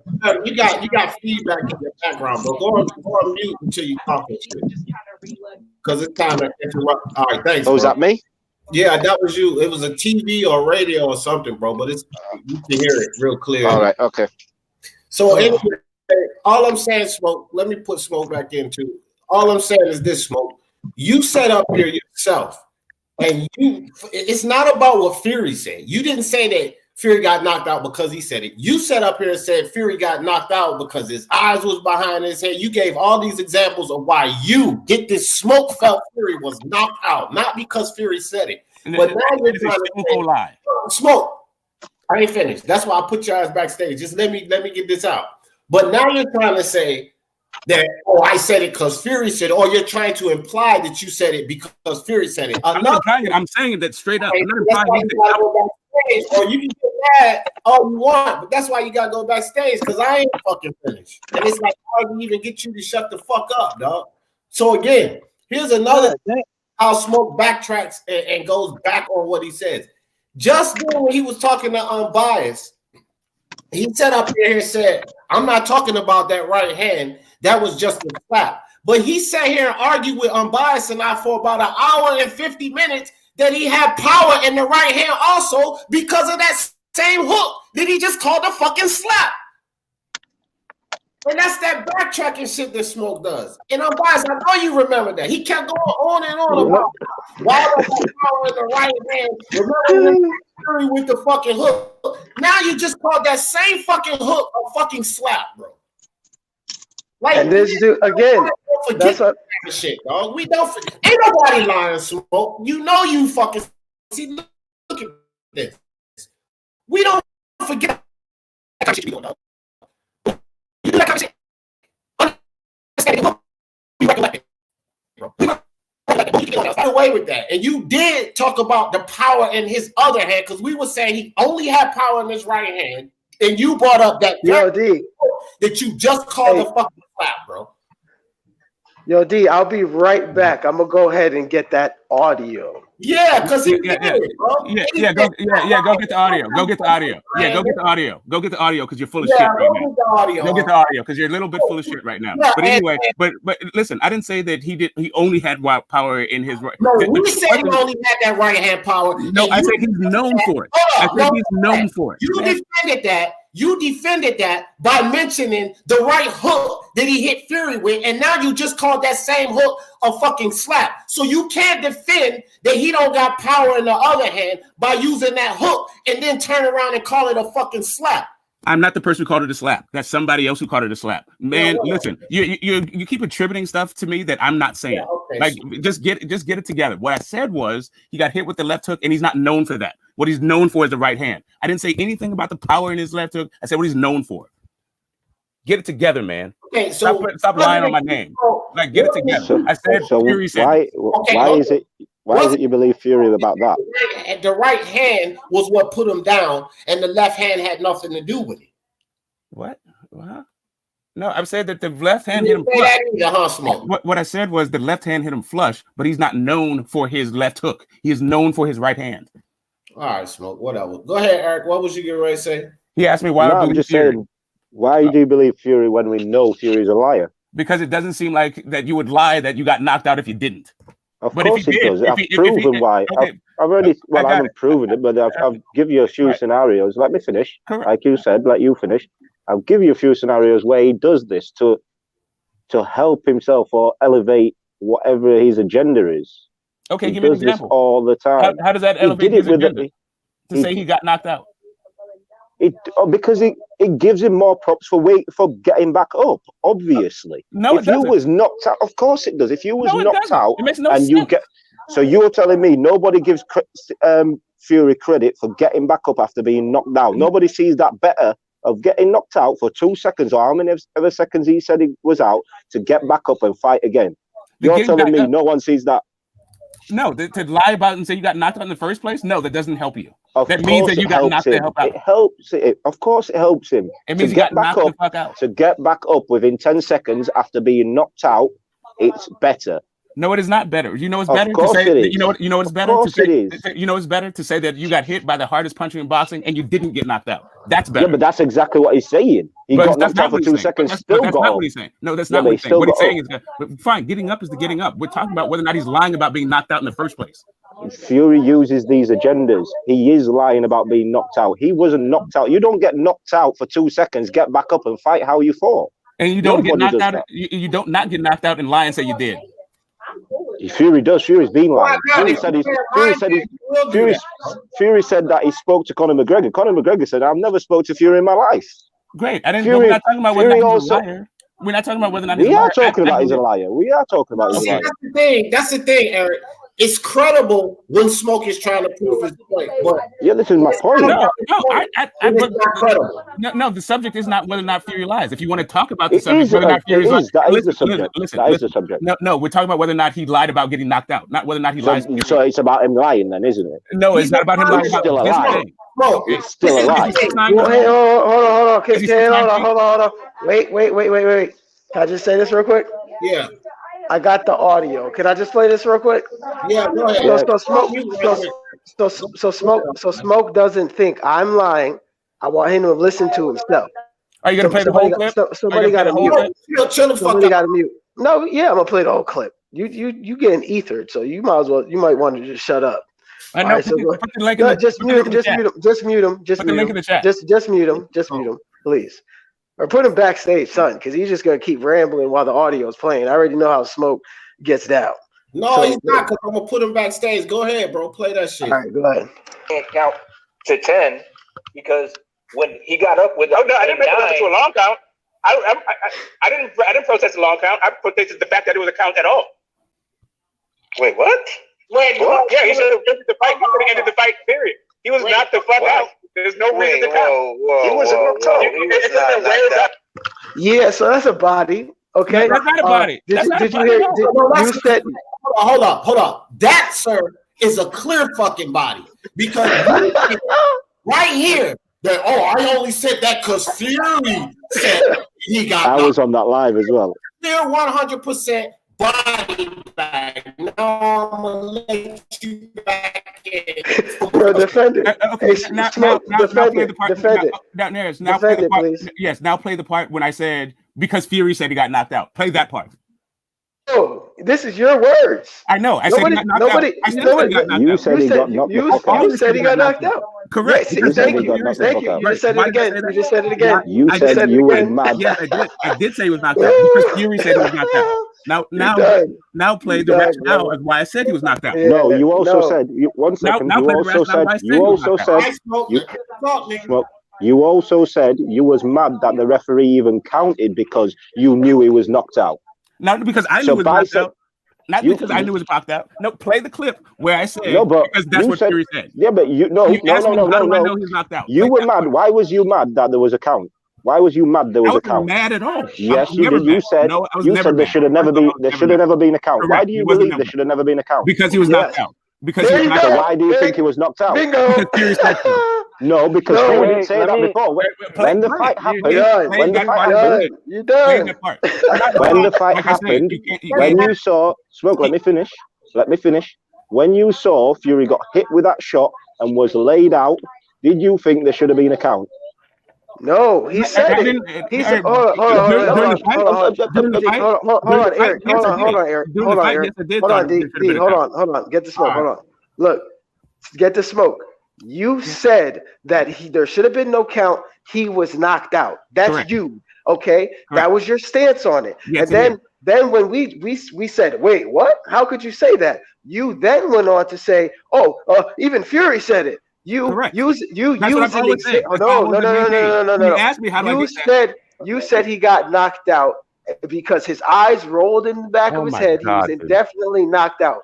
You said that, and then you try to justify your own thought process saying he was knocked out by saying, even Fury said he was himself. No, I didn't say that. Just play the clip. Instead of trying to catch you tried. You justified your opinion by saying Fury even said that. Just play the clip. Okay, hold on my name. Hold on with the clip right quick, because let me say this too. Let me say this right quick. My man Pete Scalebender in the building. What's up, Pete? I'll put the link in the chat in case you want to jump on here. All right, so look. Check this out, man. So Smoke. Now, you just admitted to something else, bro. We're going to keep catching you on this shit. I'm telling you, because I'm listening to your ass like a motherfucking bat right now. I got the chill the fuck out. He's like a little chihuahua. You just say here, and even on the clip, that it shouldn't even have been a count. The ref shouldn't have counted because Fury was knocked out, right?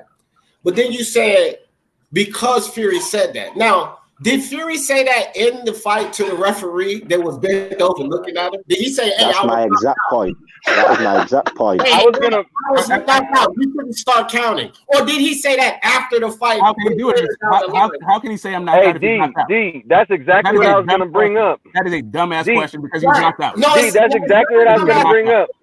Let me Yo, what's going on, man? Appreciate you for having me on, bro. What's happening? Oh, Hefe, calm down. I've been staying real quiet. I want to say this real quick. Go ahead, my nigga. Go ahead. Go ahead, Blue. So I remember specifically in that conversation when y'all were talking about, but he got up and took it to Wilder after he got up.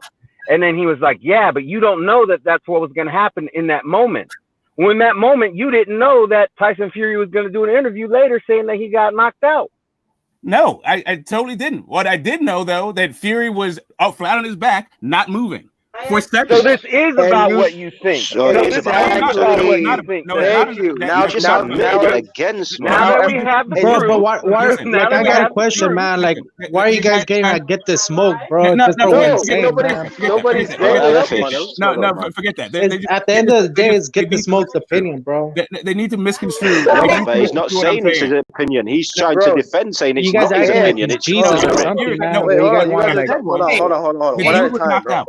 Everybody chill for a second because they can't hear like everything. Hefe, kill that dumbass shit you coming on. You ain't no fucking mediator and you ain't no peacemaker. Motherfucker, you don't even understand what's going on. So why don't you just sit back and listen? Don't worry about us getting on Get This Smoke. We ain't double teaming Get This Smoke. Get This Smoke is trying to take on all of us with his bullshit, but it ain't working. Okay, here you go. Listen.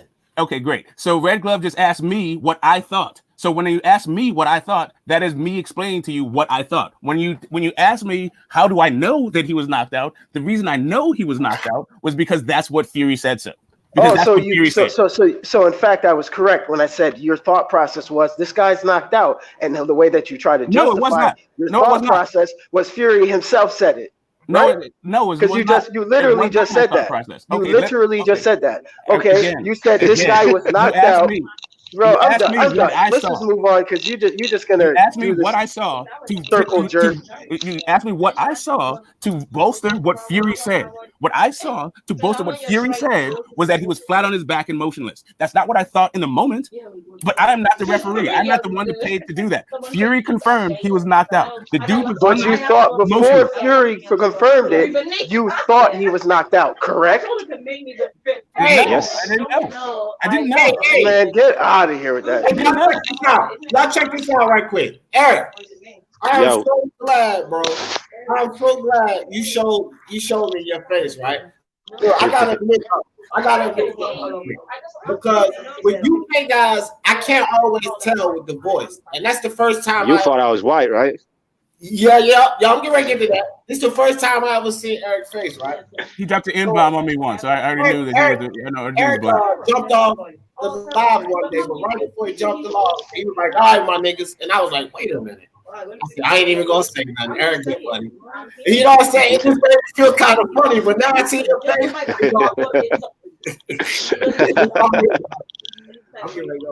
Look, y'all be good, man. Don't cut each other off. I'll be right back. all right, I'll moderate this bitch, man. Man, shut up, LFA. Shut up, LFA. Hold on, man. Let me moderate, man. Unbiased will moderate. Yeah, so I mean, let's switch topics. Get the Smoke was never going to admit his, what happened and what he said, so it's all good. So I mean, what else? What else is there to talk about? The whole Caleb Plant situation. I saw. Okay, let's talk about how he's Caleb ducking, bro. Alan Smith, apparently. Yeah, he's gonna fight Callum Smith, or he sent offer to Triple G. And that'd be a good fight. Yeah, but y'all believe that shit, bro? You think it's a cover up for his ducking ways? I mean, look, I think he should have definitely took the Canelo fight. I could understand why he didn't take it, but he should have took that fight. I agree. Well, I mean, I can't really understand it. I don't agree. I fully support what Caleb Plant did. He's not falling for the okie doke. You fight when I want you to fight. Fast turnarounds. He's like, fight me in September. I agree with you on that. Fight me in September when I get a full camp, when I'm ready to fight you. I agree but with get him. the smoke. I'm Do you not think he's in blaming the him for position this. to have those demands, man? Especially no. with the guy against Canelo? Hell no. No, like I said, I can see why he didn't take the fight because he wants it on. He wants to say when he's taking this fight, but still, it's a Canelo fight, and he's just fought. They're saying the quick turnaround. Andy Ruiz did the same thing against Joshua. He's had 5 weeks, and look what happened. So, it could easily happen with Caleb Plant.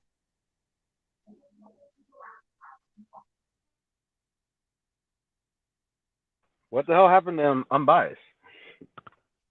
I had to take him off the stream, bro, because he was getting a bit disrespectful with me. So. Oh, whatever.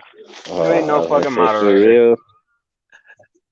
Hey, no, but like real talk, man. I don't think Caleb Plant's in the position, bro, to be making these demands. Like, You get the offer, either you take it or it's a duck, man. In my opinion. But there's No, no but he demand. didn't demand anything. He didn't demand anything.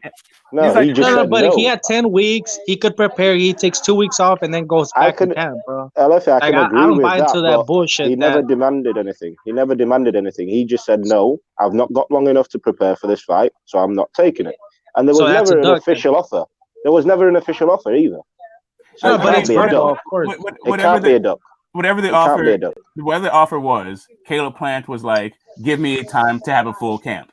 And to me, that is a reasonable stance to take. I am not okay, but why does Caleb Plant get that benefit of the doubt, but people like Tank It's not don't, a benefit of doubt.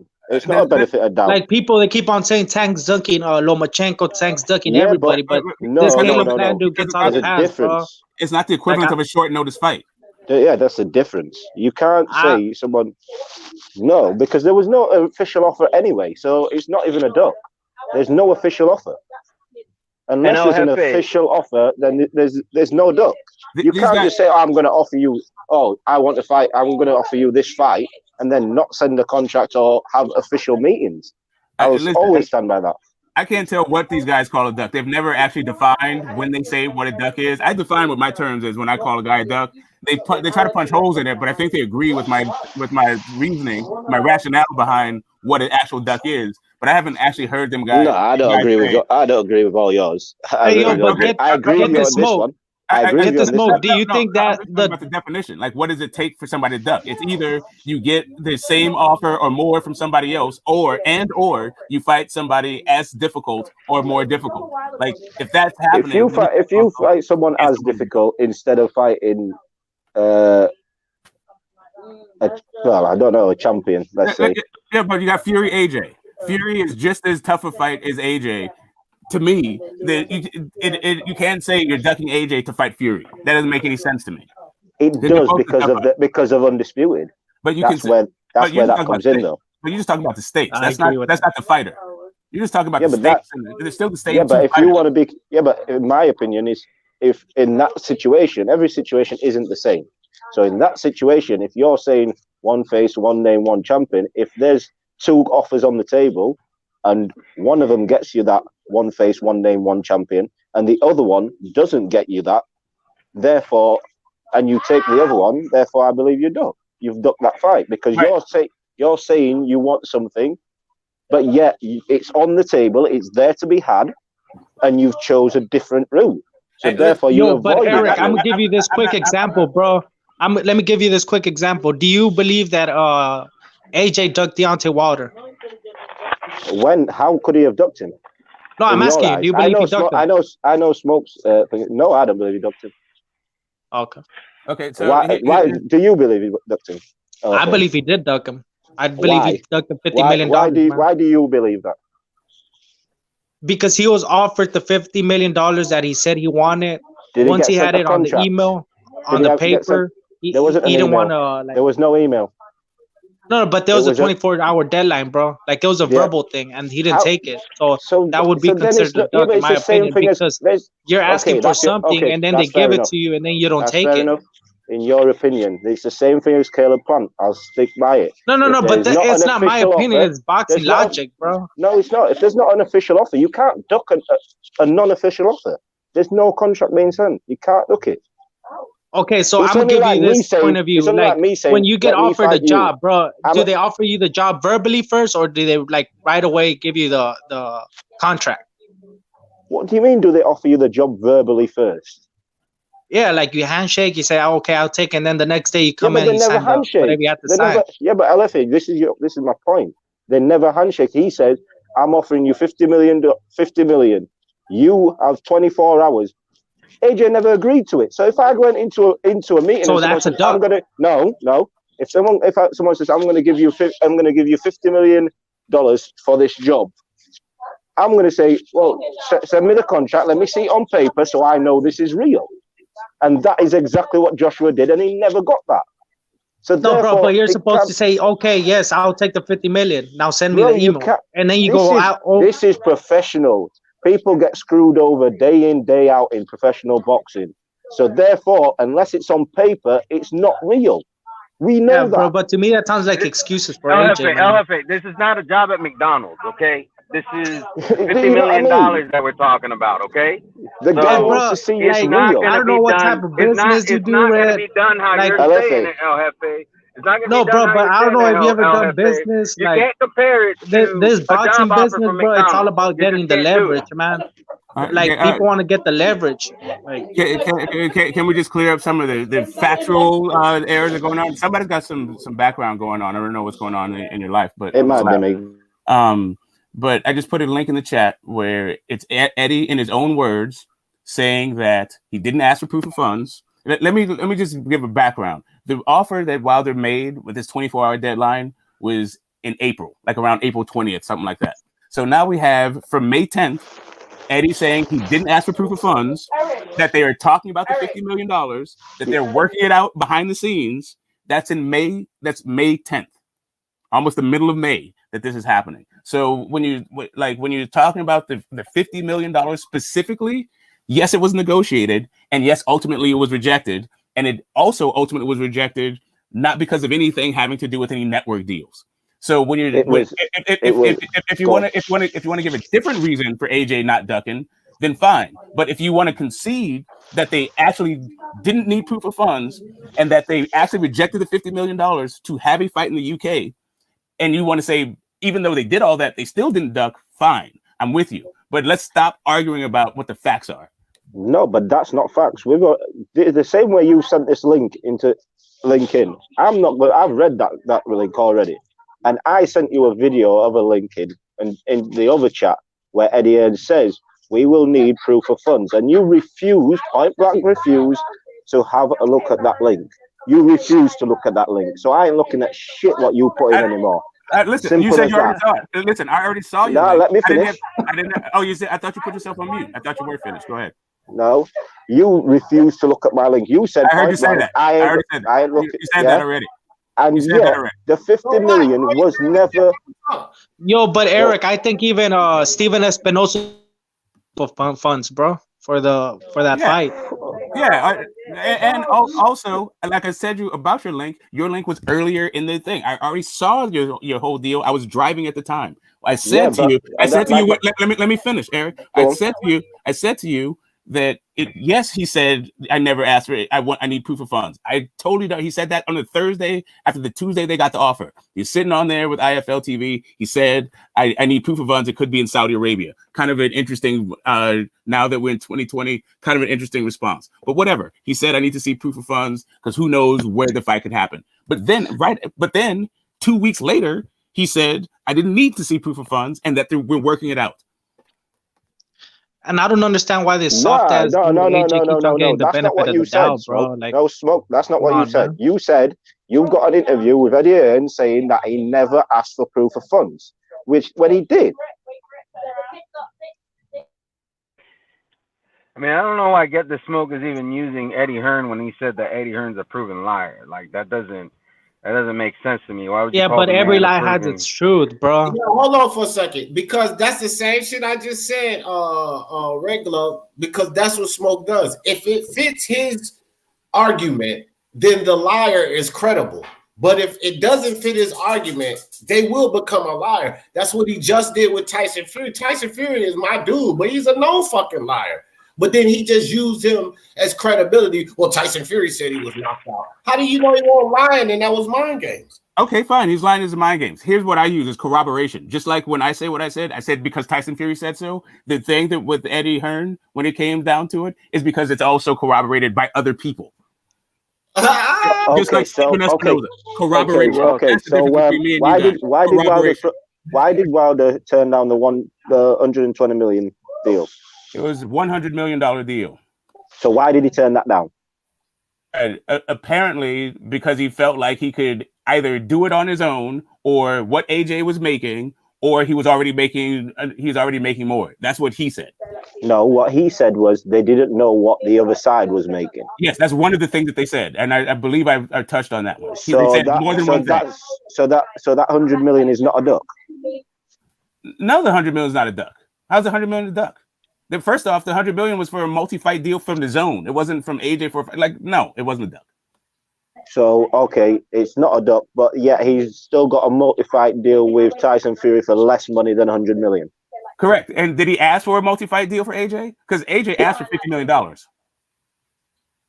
You keep saying AJ asked for $50 million. Yeah, it was in an interview. No. He never turned out and says, I want $50 million. It was an interview, and he said it in jest. Someone says, how much would he say? He said it in a joking way. Give me $50 million, and that was it.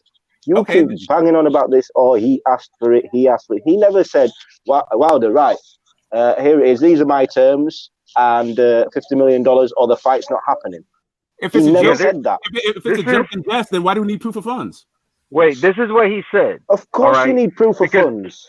It's a joke. What do you need? Wait, but here's what he said. Here's what he said, okay?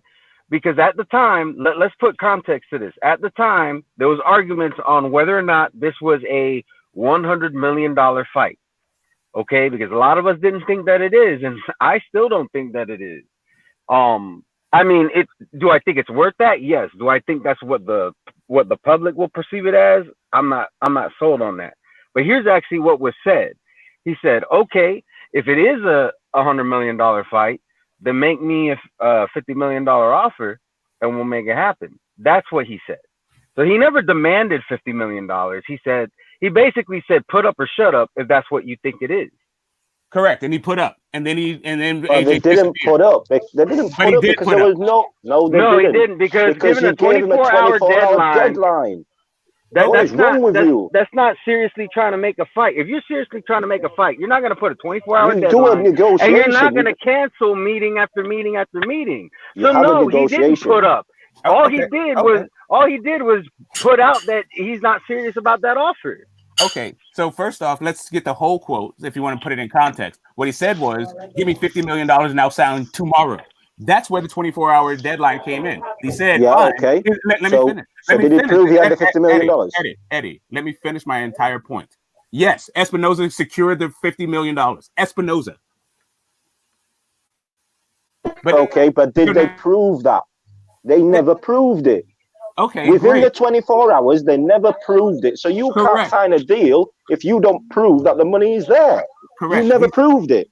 Okay. So therefore, the offer wasn't real. They did prove it. You just went. I just told you, Espinoza said Showtime secured the money. It was longer. When did Espinoza say that? When did he say that? Oh, okay. So did he say that within the 24 hours? Did he say it within the 24 hours? The 24 hours was a red herring because that's what AJ said tomorrow. The $50 million was still on the table in June. This whole 24-hour deadline happened in April. So this whole thing about it didn't happen because of failed meetings and all that stuff, that's not even what they're saying. Nobody is talking about this, only the fans. Well, they are saying that. No, they have said this. Who said they? Eddie Hearn has said this. He's come out to say that they cancelled meetings. They wouldn't answer the phone. They wouldn't answer emails or anything every time. And in that conversation, he's still talking about negotiating the $50 million. They negotiated $15 million. Never negotiated 50.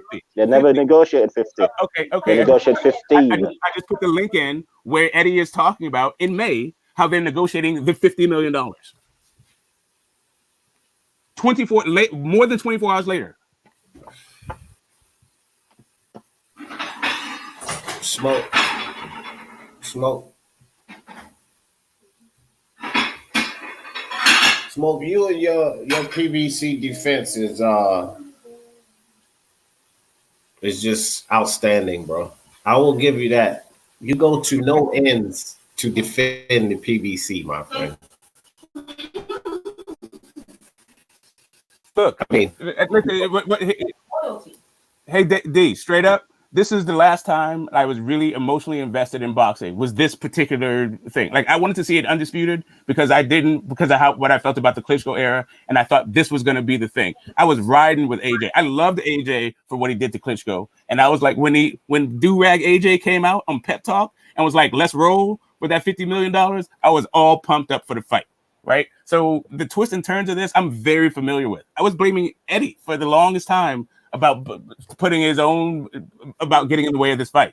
Like this is not about defending the PBC. This is about, I understand what the hell was happening because I was emotionally invested in what was going on at the time. I have not, since the fight didn't happen, I'm back to being jaded. Like I just see it. I just see all of it for what it is. Like it's all just. I'm not getting emotionally manipulated anymore. Maybe you can clear this up for me because, or any of y'all on the panel, because I'm not really sure about this.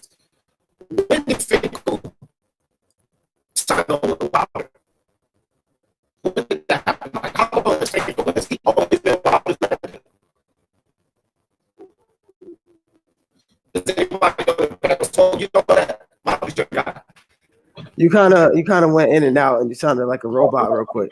I'll come back here. Yeah, but at the end of the day, AJ ducked, man. That's the point of it. So. But whatever. Well, that's your opinion. That's your opinion. So back that's to your opinion. That whole negotiation point. All right, what about now? Y'all can hear me now? Yeah, you sound. You good.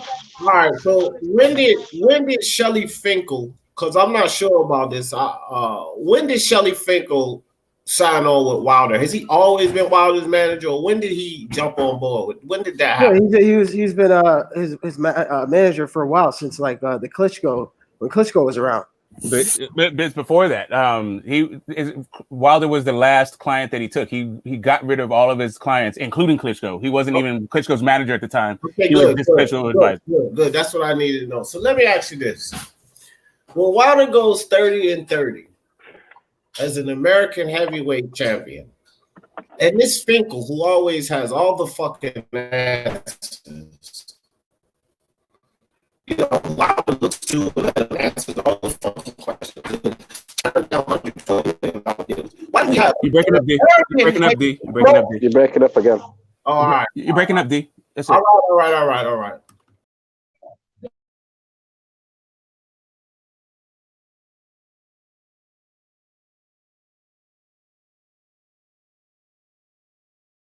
Somebody say something. I was just waiting on D. I don't know what's going on with this shit. But why is it that we have an American heavyweight champion that goes 30-30? This is Wilder, right? And nothing. This is Finkel, the Finkel that's responsible for him making the right decisions and this, that, and the third. Why wasn't he led to stardom then, bro? How do you go 30-30 and you have nothing? Yeah, you break it up again, D. I think we heard the question though. And the answer is two things. A, Mayweather is the real reason, and then secondly, those 30 fights, like there's a lot of one-round knockouts between guys you never heard of. I mean, it's just. Yeah, he had 30 fights, but his experience level wasn't 30 fights worth of experience level because there was a bunch of half of them were first round knockouts. Yeah, but surely you'd step him up then if he's knocking these fighters out. You'd step him up a lot quicker if you feel like he's not getting the experience. 1 second, if you feel like he's not getting the experience or in fights and he's knocking these guys in one round, surely he should be stepping up a lot quicker than what he did after 30 fights. Or even before 30 fights. Well, you have to look how many rounds he had in 30 fights. He didn't have 30 fights worth of rounds in. That's my point. That is my point, though. He still needs to develop. He didn't have an extensive amateur. He didn't have an extensive amateur background. All right, Smoke. I got it. Smoke. I got it. Right. But he was never going to develop, Smoke, if he would kept fighting these. What do you mean he hasn't developed? He has developed perfectly, bro.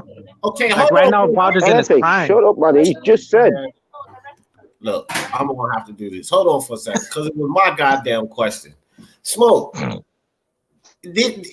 All of these fucking hype jobs that we have in boxing, that there gives me no excuse, because the fact that he is an American, like fucking the boss, El Jefe, whatever he wants to call himself, the American, the most popular country in the world, but the fact that he is that in the most popular division, that's a selling point.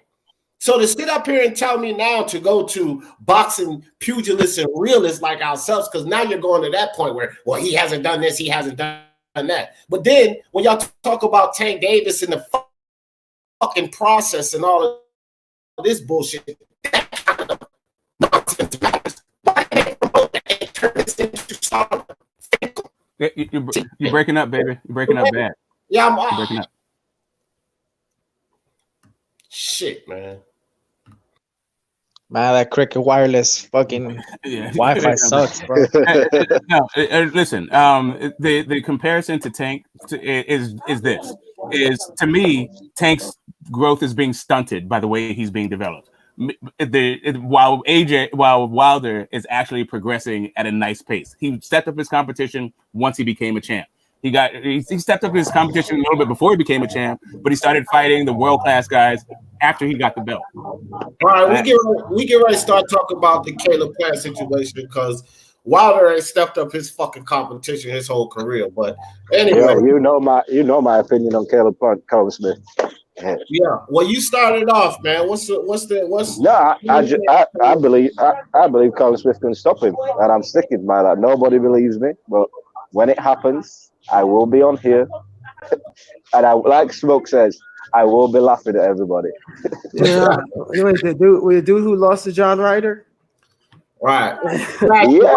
He was rubbish against John Ryder. I thought he lost to John Ryder, but that's one performance. Callum Smith is a very good fighter. I believe he's a good fighter. And one performance is the same way as Billy Joe Saunders. Billy Joe Saunders in his last fight was terrible. He was awful. He was lucky to get the knockout in that last fight. But yet that still doesn't take away of how good of a boxer he is or a fighter he is. Hey, did you see that fight with him and that kickboxer? I forget his name. Callum Smith and that kickboxer. That kickboxer was whooping his ass. I'm not gonna lie to you. Callum Smith, he got power. He's just big for the division. If he goes he's big for the division. He goes to, you know what he's doing? He's ducking the light heavyweight division. He don't want to go up there. You want to know why? Because they'll ice him. Let's be honest, bro. He don't want to go up there. That's why he had 168. Yeah, I feel the bigger fights are at 168 though. Bro, but if anything, let's base these fighters based on the opposition they face, bro. Callum Smith has faced much better opposition than bum-ass Caleb Plant, bro.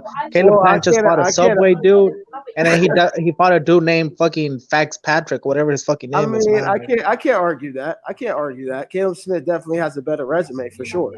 He has, but it also sounds like LFA is hating on Plant right now, so it's hard to take his opinion seriously on that one. I like Caleb Plant. I think he's a good boxer, but I believe Callum Smith beats him and probably stops him. Yo, I like both of those guys, to tell you the truth. I like Caleb Plant a little more. I can't lie, and it don't have shit to do with being American. I just I've always said this about this fight, this John Ryder fight with Callum Smith. Listen, guys, you always have a real good night and fighters that have an off night. And I think it was a combination of both in that Callum Smith. John Ryder has never shown that sort of fight in him. In all these fights, he's never shown that. He was so excellent in that fight. He was so resilient and durable. This was a John Ryder we hadn't seen before. And then when it comes to Callum Smith, he had an off night. But let's not put so much against Callum Smith because we got to be perfectly honest, bro. Every fighter has a bad night. Yeah, that's where my opinion is coming from. I've seen Callum Smith better than what he showed in that John Ryder fight. John Ryder was very good, much worse. And Callum Smith was bad. So when you look at it like that, it looks worse for Callum Smith, especially at world level. Right. But I believe against a Caleb Plant, Smith would be a lot better than what he was that night, and probably better than what he's shown before. But hey, I'm gonna say this though: Callum Smith has zero excuse to turn down the Canelo Alvarez fight. Yeah, I agree with you on that 100%. At least I agree with you on that. Caleb Plant could be like, "Oh, I just fought." Caleb Smith, he can't say nothing. I agree with both. I agree with both. Well, I'm gonna tell you why on bias why he probably turned it down, bro. Because they only offered him like 1.6 million, bro. So I don't know if he I don't think that's true though. No one. No, I think it is true because I heard Eli Sekbak say that. So I don't know if he's So El Jefe, is that your source? Because Eli Sekbak, that's my source, bro. Like I was doing my investigation on why he didn't take the fight. And I think they offered him like 1.6 million. Okay, and he wants similar to what Jacobs got. Jacobs got like 10 million, bro, 12 million. Right. So let me ask you this, El Jefe. outside of Ellie's setback was your investigative research? Like, where did you Well, it was. I did like I was doing my investigation, so I wrote down some like other information based on Twitter, Instagram posts, comment sections. So I came up with the conclusion that it was a low ball. So that's my conclusion. Yeah, but you need to tell us what else you found. You can't just come up with that. Those are my sources, bro. I don't want to give them out. Just this dude said the comments. Yeah, you got secret sources that really appears to be bullshit. This dude said the comment section. He found his source from the comment section. That's crazy. Listen, I'm a Callum Smith fan. Don't get me wrong, but I don't believe it was only that. I don't even believe we only got off in that. Hey, D. We gotta remember, this is the same guy who told Mark he knows that these other fighters ain't shit because of the eye test. Right. But he never even seen these guys fight.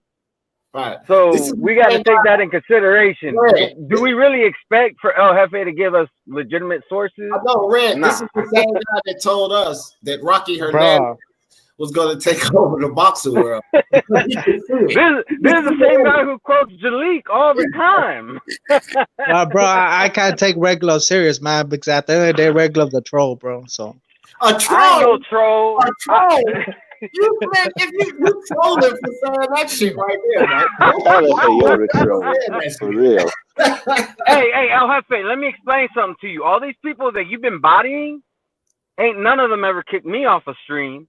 I'm good friends with the boxing librarian. I'm good friends with Mark, Unrivaled Boxing Talking News. Ring IQ. I see him.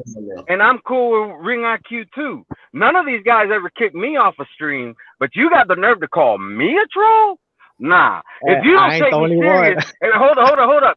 If you don't take me serious, then that don't really bother me all that much, because I see a lot more people calling you a troll than calling me a troll. Even Jalik made you an orphan. Your dad don't want you no more. Man, y'all just trolling, bro. Yeah. That's all you got to say, because you don't got no real rebuttal. You ain't got no real rebuttal for what we talking about. Like, I'm out here, man, putting in this work, bro. Putting in this boxing work, bro. I'm not out here. I'm out here putting in this work, the too. comments. All you've done is read the comments. I debate people, but I actually win debates. And not only that, I make content. Okay, so you ain't the only one putting in work. He does. Hey, get the smoke. Before you try to defend Jefe, let me ask you something. Would you take a source from me if I said I got it from the comment section? No, I didn't say that. Like, stop lying.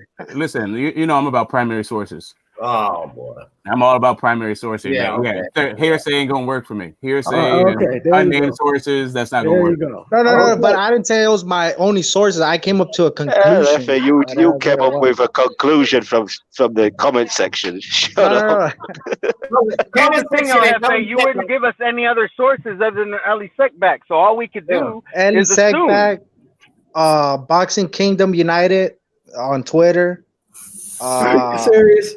Listen, until I hear that from Oscar or some Coppinger, Eddie Hearn came out and said it. Eddie Hearn came out and said it on the interview. No, he didn't. Eddie never said a number. Let me find never the said a link. number. Yeah, he never said a number. Go take a break. But they did say they're lowball, bro. I would say he said a low ball, but that doesn't mean that it was 1.5. And this is coming from the biggest Canelo fan, man. Like, why the fuck would I shit on Canelo just to shit on? Heard didn't even say they were low ball. They said we know what the market price is for a Canelo fight, like Danny Jacobs was. Yeah. $15 million. No, they never said no numbers. They just want a bigger pot. And let's be real. They want more money. That's what I'm saying. What the fuck has Callum Smith done? Yeah, I'm not saying he deserves it. I'm just saying give him more than 1.6, bro. No, I'm a Callum Smith 4 fan. or 5. Listen, if I think Caleb Plant should take that fight, Callum Smith definitely should be taking that fight. I can't say one fighter should be taking it, another one who's got plenty of time. At least Caleb Plant has a reason of asking more time for a training camp. I can give him that pass, but I can't give Callum Smith a pass on that. He needs to be taking. I'm not giving him a pass. I'm just saying give him a fair offer. That's all. So no one gets a fair offer. No one ever gets a fair offer. So let me ask you something. If Caleb Plant comes out and says, "Well, shit, I need a fair offer too. The way that you're thinking, then are you going to say he's ducking or no? No, because he didn't even see the offer. He just rejected it totally. Like he didn't. Yeah, but he gave his rejected reasons why, and I can respect his reason why. I can respect. No, but Caleb at least Plant's go reason. over the offer, see the offer. Why? He don't need the go offer. from there. He said he ain't willing to sell his belt, so he didn't want to see no offer. He wanted enough time, and then you can Eric, talk. how long have you been watching boxing, bro? Like real talk, bro. It's never question. No, because I never heard about Eric, bro. This is my first time talking. It doesn't matter, El Jefe. Why do you always go to that question? How long you been watching boxing? Motherfucker, you're 21 years old. So most of the time, everybody's I'm 30. I've been watching boxing since 2015, man. What are you talking about? 30 years old. You've been watching boxing 5 years. 5 years, bro. Really? You've been watching boxing for 5 years. Dude, are you fucking serious? Like I said, most of the time you ask that question, we've all been watching boxing way longer than you. So stop asking that fucking ridiculous question. Your 6 years don't give you no time in. You're not even. I was about 6 or 7 when I was watching boxing. I'm 30 years old. And get this, I can't even take that answer seriously. Like, did he actually watch boxing, or is it like those other guys that he has an eye test for, but he never seen them fight? No, bro. Like when I started watching boxing, man, like my first channel was Boxing Eagle. And that's how I got into boxing. Well, that tells me everything. Wait, bro. Like, let me break it down. Like, from Boxing Eagle, I went to Dante's Boxing Nation, and then I went through 78. He never even watched boxing. He never even watched it. He never watched boxing. I'm saying all the channels I've been watching, and I've been learning from boxing, bro. Have you ever seen a fight? Have you ever seen a fight, or you just listen to what people are going to say? Bro, I've seen fights, bro. Like I break down, like. You should have kept that too. I consider myself a librarian, bro, a historian. Smoke. I mean, not smoke. El Jefe. You should have kept that. You didn't even have said that. Oh my god! You totally fucked yourself when you said that, bro. Like, come on, man. When you first get on YouTube, bro, like, who were the first persons on here, bro? You should know. When I first got on YouTube, my first UGC wasn't made till like March of last year, man. So hold on for a second, let me talk. When I first got on YouTube, and I've consistently said this is my brother at arms in this shit. My very first channel on social media, period, was IBFP Boxing News. Not no fucking Eagle. That dude's a fucking casual. Man, you're a casual for that statement. You're just stupid. Eagles first and actually admitted it, and then I went to IBFP first, and you call him a casual. That motherfucker will destroy you and Eagle in this boxing talk. Garen fucking. And I'll say you are the biggest casual I ever seen. Because guess what? They asked you, who did Kell Brook beat for the IBF title? Your answer was some European guy. I forgot his name. What, you didn't know? Because he caught me off guard, man. Wait a minute. He caught me off guard, bro. He caught me off guard, man. Hold up. You thought Sean bro, I only started watching boxing in 2015, man. Like, come on, bro. You got that belt off of Lamont Peterson.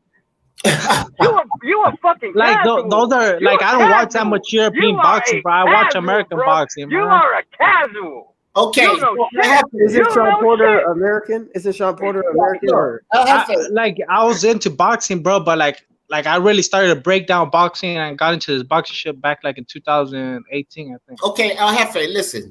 So with your 3-year experience. With your 3-year experience, this is what you need to do. 2 things you need to do. And I'm still going 50-50 with the librarian, bro. For 3 years, man. First, stop. Fuck out of here, man. Stop. Y'all can't fuck with El Jefe, man. Watching boxing. Second, what you need to do is listen so you can learn something. Because you don't know shit, bro. You don't know shit. This is why you get called cat. You don't know shit. Low key, I think El Jefe is big time trolling us. And he actually, El Jefe acts like he doesn't know boxing right now because he's trolling. This is his troll. Yeah. I'm starting to pick up a little bit because when Boxing Librarian asked him a small question about a boxer in the past, he actually knew it, but now he's pretending not to know who Sean Porter is. Like, this dude is trolling, clearly. Well, he's casual. I don't know either. It's not, but there's a difference between a casual and a newbie, right? He might just be new to it. Like he said, 2015, it takes a while to get your legs underneath you. Really, appreciate that. Yeah, but he's talking like he knows. That's some real shit. We'll get the smoke and say, man, I'm learning on the job, bro. Like, come on. Yeah, but you talk like you know it already. This is exactly. And that's if you didn't say shit like you knew that's it, man. If you didn't say shit like you knew it, then I could understand. But you keep saying shit like you know. Like iron sharpens iron, bro. That's it. Hold up. You over here calling people like IBFP a casual. See, if you was learning on the job, but not saying stupid shit like that, then well, let me tell you why I think IBFP is a casual, bro. But when you want to come on here and call people who know more about boxing than you a casual, I can't take your ass serious. I don't agree with that. I don't think IBFP knows more than me, bro, because we're talking about last time about Mexican boxing, bro. He knows more than you. And I knew more about Mexican boxing than he does, bro. It's just like Tank Davis, right? Nobody would call him a duck if he didn't criticize Wilder. He didn't criticize Crawford. He didn't call out all these names. He just shut up and fought the fights in front of him. But El Jefe, he like to nobody would call him a casual if he would just shut his mouth and learn, right? It's the same shit as his favorite fighter. Hey guys, I had to go out and come back in so I could be nice and clear. El Jefe, I don't give a flying fuck what you think. IBFP knows 10 times more about boxing than you do. I don't care what you think, bro. You got to be out of your fucking I fucked with IBFP, bro, but he's not like he's okay. He's just in trouble. He's a regional champ, bro. Like, you just said you spoke to Boxing Ego, and now you want to slay IBFP. Well, no. I didn't say that. I said I started watching Boxing Eagle first, bro. Yeah, those were my first boxing channels I would watch. Yeah, that's your big mistake. I don't fuck with them anymore, man. I usually just hear UGC, bro. Hold on, let me explain this to you. That was your first and probably fatal mistake because you're young, something you may not understand about yourself, but you'll understand this about young people when you get older. You're what they call very influential. So you went to Ego first, and then you say, oh, no, this guy's not that good. And you fuck around and landed up with Jalik. So your two first steps was pretty bad, bro. And you were influenced by pretty bad influences, Jalik and Ego. So now you all fucked up in the game, and you have to relearn. Nah, bro, like, let me clear that up real quick. Jalik's the one that put me on the game, bro. Like, everyone thought I was a troll in the beginning, but Jalik put me on. Fuck El Jefe and his bullshit. Who do you think Canelo's gonna fight? Listen to what he just said, though. Listen to what he just said, and this is why you know that the dude is clearly he's gone, bro. Look, he just said that everybody thought I was a troll, and Jalik put me down. Jalik's not credible, bro. That dude don't know shit about boxing. So if this the guy that accepts you and says, "Oh no, he's a legitimate guy," Jalik calling you a troll. Legitimate. Jalik is calling you a troll right now, fam. Yeah, he kicked me out because I was going against the grain, man. Like, you were trolling. That's why. You wasn't going against no fucking grain, bro. I was going against Jalik, bro, and that's why he kicked me out, man. Yeah, because he's against the grain. He don't know shit about boxing. Yo, D, I'm gonna jump off because my phone's about to go dead. I'll jump on later. And read your Ring magazine, bro. Eric, get your Ring magazine, man. Who do you guys think Canelo's actually gonna fight? I think the Billy Joe fight will happen. Yeah. Now that Callum Smith and Benavidez, because I was riding with Callum Smith Canelo, but it appears that Callum Smith Benavidez showdown might happen. So I'm gonna go with Billy Joe too. But El Jefe, man, you a wild card. Hey, Smoke, El Jefe stole your shine today, dog. I mean, you got a little shine earlier. Yeah, I'm not mad. You guys do what you do. I like to keep it boxing and talk about stuff. You guys like to make personal and ad hominem attacks, but it is what it is. Man, whatever. Facts. Get the smoke. Facts. You know what? That's a fact. Get this smoke. Look, that's a fact. What you just said, and I won't put this on Red Glove or bias. Because you say you guys, but I'll accept that. And this is the thing. When you say something stupid, I'm going to say that was stupid, you idiot. So yes, I do take the personal attacks. Yes, I do. But you're a terrible judge of what's stupid. Okay. Well, all right. If that's what you think. But we can always just ask the chat. I'm sure they all. Yeah, I know. It's okay though. Okay, I got you. The majority generally agrees with me that it was stupid. So I got it. I hear you, but the majority can be wrong often. Yeah, I know, Smoke. That's right. This ain't Yo, the D, but to answer your question, man, who Canelo's gonna fight? I think he's gonna fight Lemieux, bro. What? At 168. No. See, that just shows your insight. But thank you for the comment. But why? But it's an in-house fight. It's easy to make, so I think they're gonna make that fight. So Joe. Okay, that's great. El Jefe, in-house fight. So is Porter and Spence and Pacquiao and Spence and Garcia and Spence, and these are all in-house fights. They're easy to make. Are they happening, El Jefe? Are they fucking happening, El Jefe? No, but Lemieux's not gonna ask for much. No, but he's gonna be happy for what he gets. Man, look, your logic is toilet water. Canelo ain't fighting no damn Lemieux. Come on, man. Alcico de Mayo, are you kidding me? Yeah, that ain't happening. Oh shit, man. I don't know what the fuck is wrong with El Jefe. I'm telling you, toilet water. Pure toilet water. Only dogs drink that shit. El Janitor over here.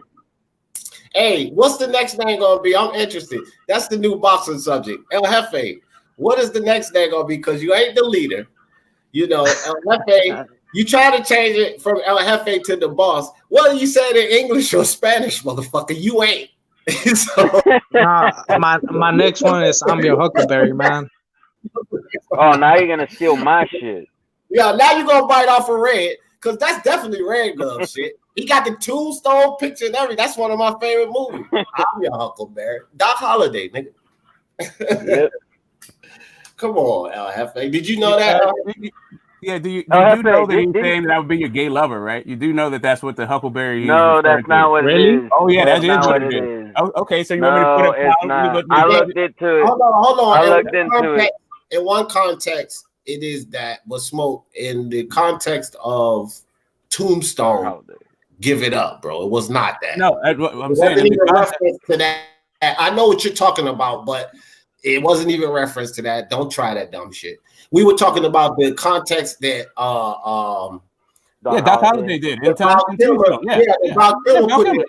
context that he put it in was like, I'm your child. I'll oblige you, motherfucker. But what you talking about, I know what you're talking about, and that's true what you're saying, but it wasn't like that in Tombstone. That's what he's saying. Like, if you're calling me gay, if you think somebody's a punk, I'm your punk. That's what he was basically saying. Like, try to punk me. But that's actually the Huckleberry. What you're saying to somebody is that I'll be your punk. Yeah, but what I'm telling you is that's not what Doc Holliday was saying. Doc Holliday was Doc Holliday was more or less saying like that old statement go, you see a bitch, smack a bitch. That's what exactly. Yeah, that's what he did. You see a bitch, you smack a bitch. Yeah, definitely. That's inviting that's what he's saying. That's inviting you to prove that you can fuck me up. So that's the context that Doc Holliday was using. Yeah. Because he followed it with that line about it looked, or either he followed it or did he say it first? I can't remember, but he said something about somebody walking over your grave or something like that. And then afterwards, when he kills him and he said, "You ain't no Daisy," the reason why he said that is because when out of all the flowers, daisies last the longest after you cut them. Yeah. So they're known for being tough flowers. That's why he would say that. So I looked into the whole history of like some of the shit that Doc Holliday used to say and what it means. Hey, Caleb Plant's called. He said he's Caleb Smith's his Huckleberry. So, I mean, I hope it's no gay shit. To be honest with you. That's funny. That's funny right there. But all right, fellas. I appreciate you. Let me get some closing thoughts. I'm biased because you be creeping off before I get to you. I want you to start off this time. Yo, salute to D. Jefferson having me on the panel. El Jefe is definitely a proven troll. So if he asks for a link, he's good entertainment. But don't expect him to know what he's talking about. Shout out to Red, Smoke. Next time you're up here, I'm gonna give you smoke as usual. And yeah, man, good talk. I appreciate you coming on, fam. The boss, El Jefe, Boxing Mexicano. And the next one, give me some. All I can say, bro, appreciate for having me on, bro. Always. Next time someone wants to debate, step your game up, read your magazines, get your notes out, and you come at me, bro. Like, because 2020 is just different, bro. 2020, I'm just coming at the head honchos, the top dogs, the top debaters. I'm done debating these little dudes. So that's all I gotta say, man. Keep on doing what you're doing. Good luck to you on your adventure, my man. You know, expect a lot of losses, but you'll get better. So appreciate you coming on. Get this one. Hey, D, you. All right. Well, the legendary platform. I'm gonna spend the last day and last year of my 40s with you guys. I'm gonna go check out some Nas and some Wu-Tang tonight before the big fight. But let me start it off with the with the smiling faces and the frenemies of the D Jefferson Speaker Mind. Appreciate you all, and keep it going, keep it rocking, man. All right, peace. Appreciate you coming on, Smoke. Appreciate you. And the man of the hour, the big love militant. Yeah, thanks for having me, D. I greatly appreciate it. El Jefe, we don't need to step our game up because your game's not that great. So like sparring, keep like that sparring. in check. Exactly. Shout out to everybody who's on the panel, Eric.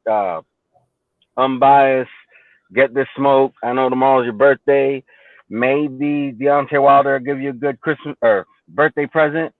But remember, tomorrow is your birthday, and you can cry if you want to. I'm just playing. Nah, but seriously, happy birthday to Get This Smoke. It's his birthday tomorrow, and I'm just looking forward to a good fight. I'm picking Fury to win. However, Wilder, let's be real. He has just as much a chance to win as Fury does. So for sure. I'm just looking forward to a good fight, just as long as there's no robberies and that both men make it out of the fight in good health. So that's all I gotta say. Peace. All right, appreciate you always, Red Glove. Appreciate you coming on, dog. So I want to say this, man. Get This Smoke. Happy birthday to you, brother. He leaving the 40s. Get This Smoke. Get ready to turn 50 tomorrow. But look, looking good for 50, bro. You don't look a day near that. So stay healthy, my man. Unbiased, the boss, Eric, Red Glove Militant, Get This Smoke. Always appreciate you guys jumping on the panel. Myron Magnus jumped up here. Always a good time, guys. I appreciate all y'all. Make sure y'all hit that like so we can grow this thing, get more people in the chat, have more fun. Dolomite just stepped in the building. You had to ask into this Dolomite. We get ready to shut it down, but I appreciate you coming through, fam. So appreciate everybody. Y'all know how I'm always in this thing. For the love of sports, let's talk about it. Peace. Hey, Pablo, light it up. I had to buy the Porsche, now, yeah.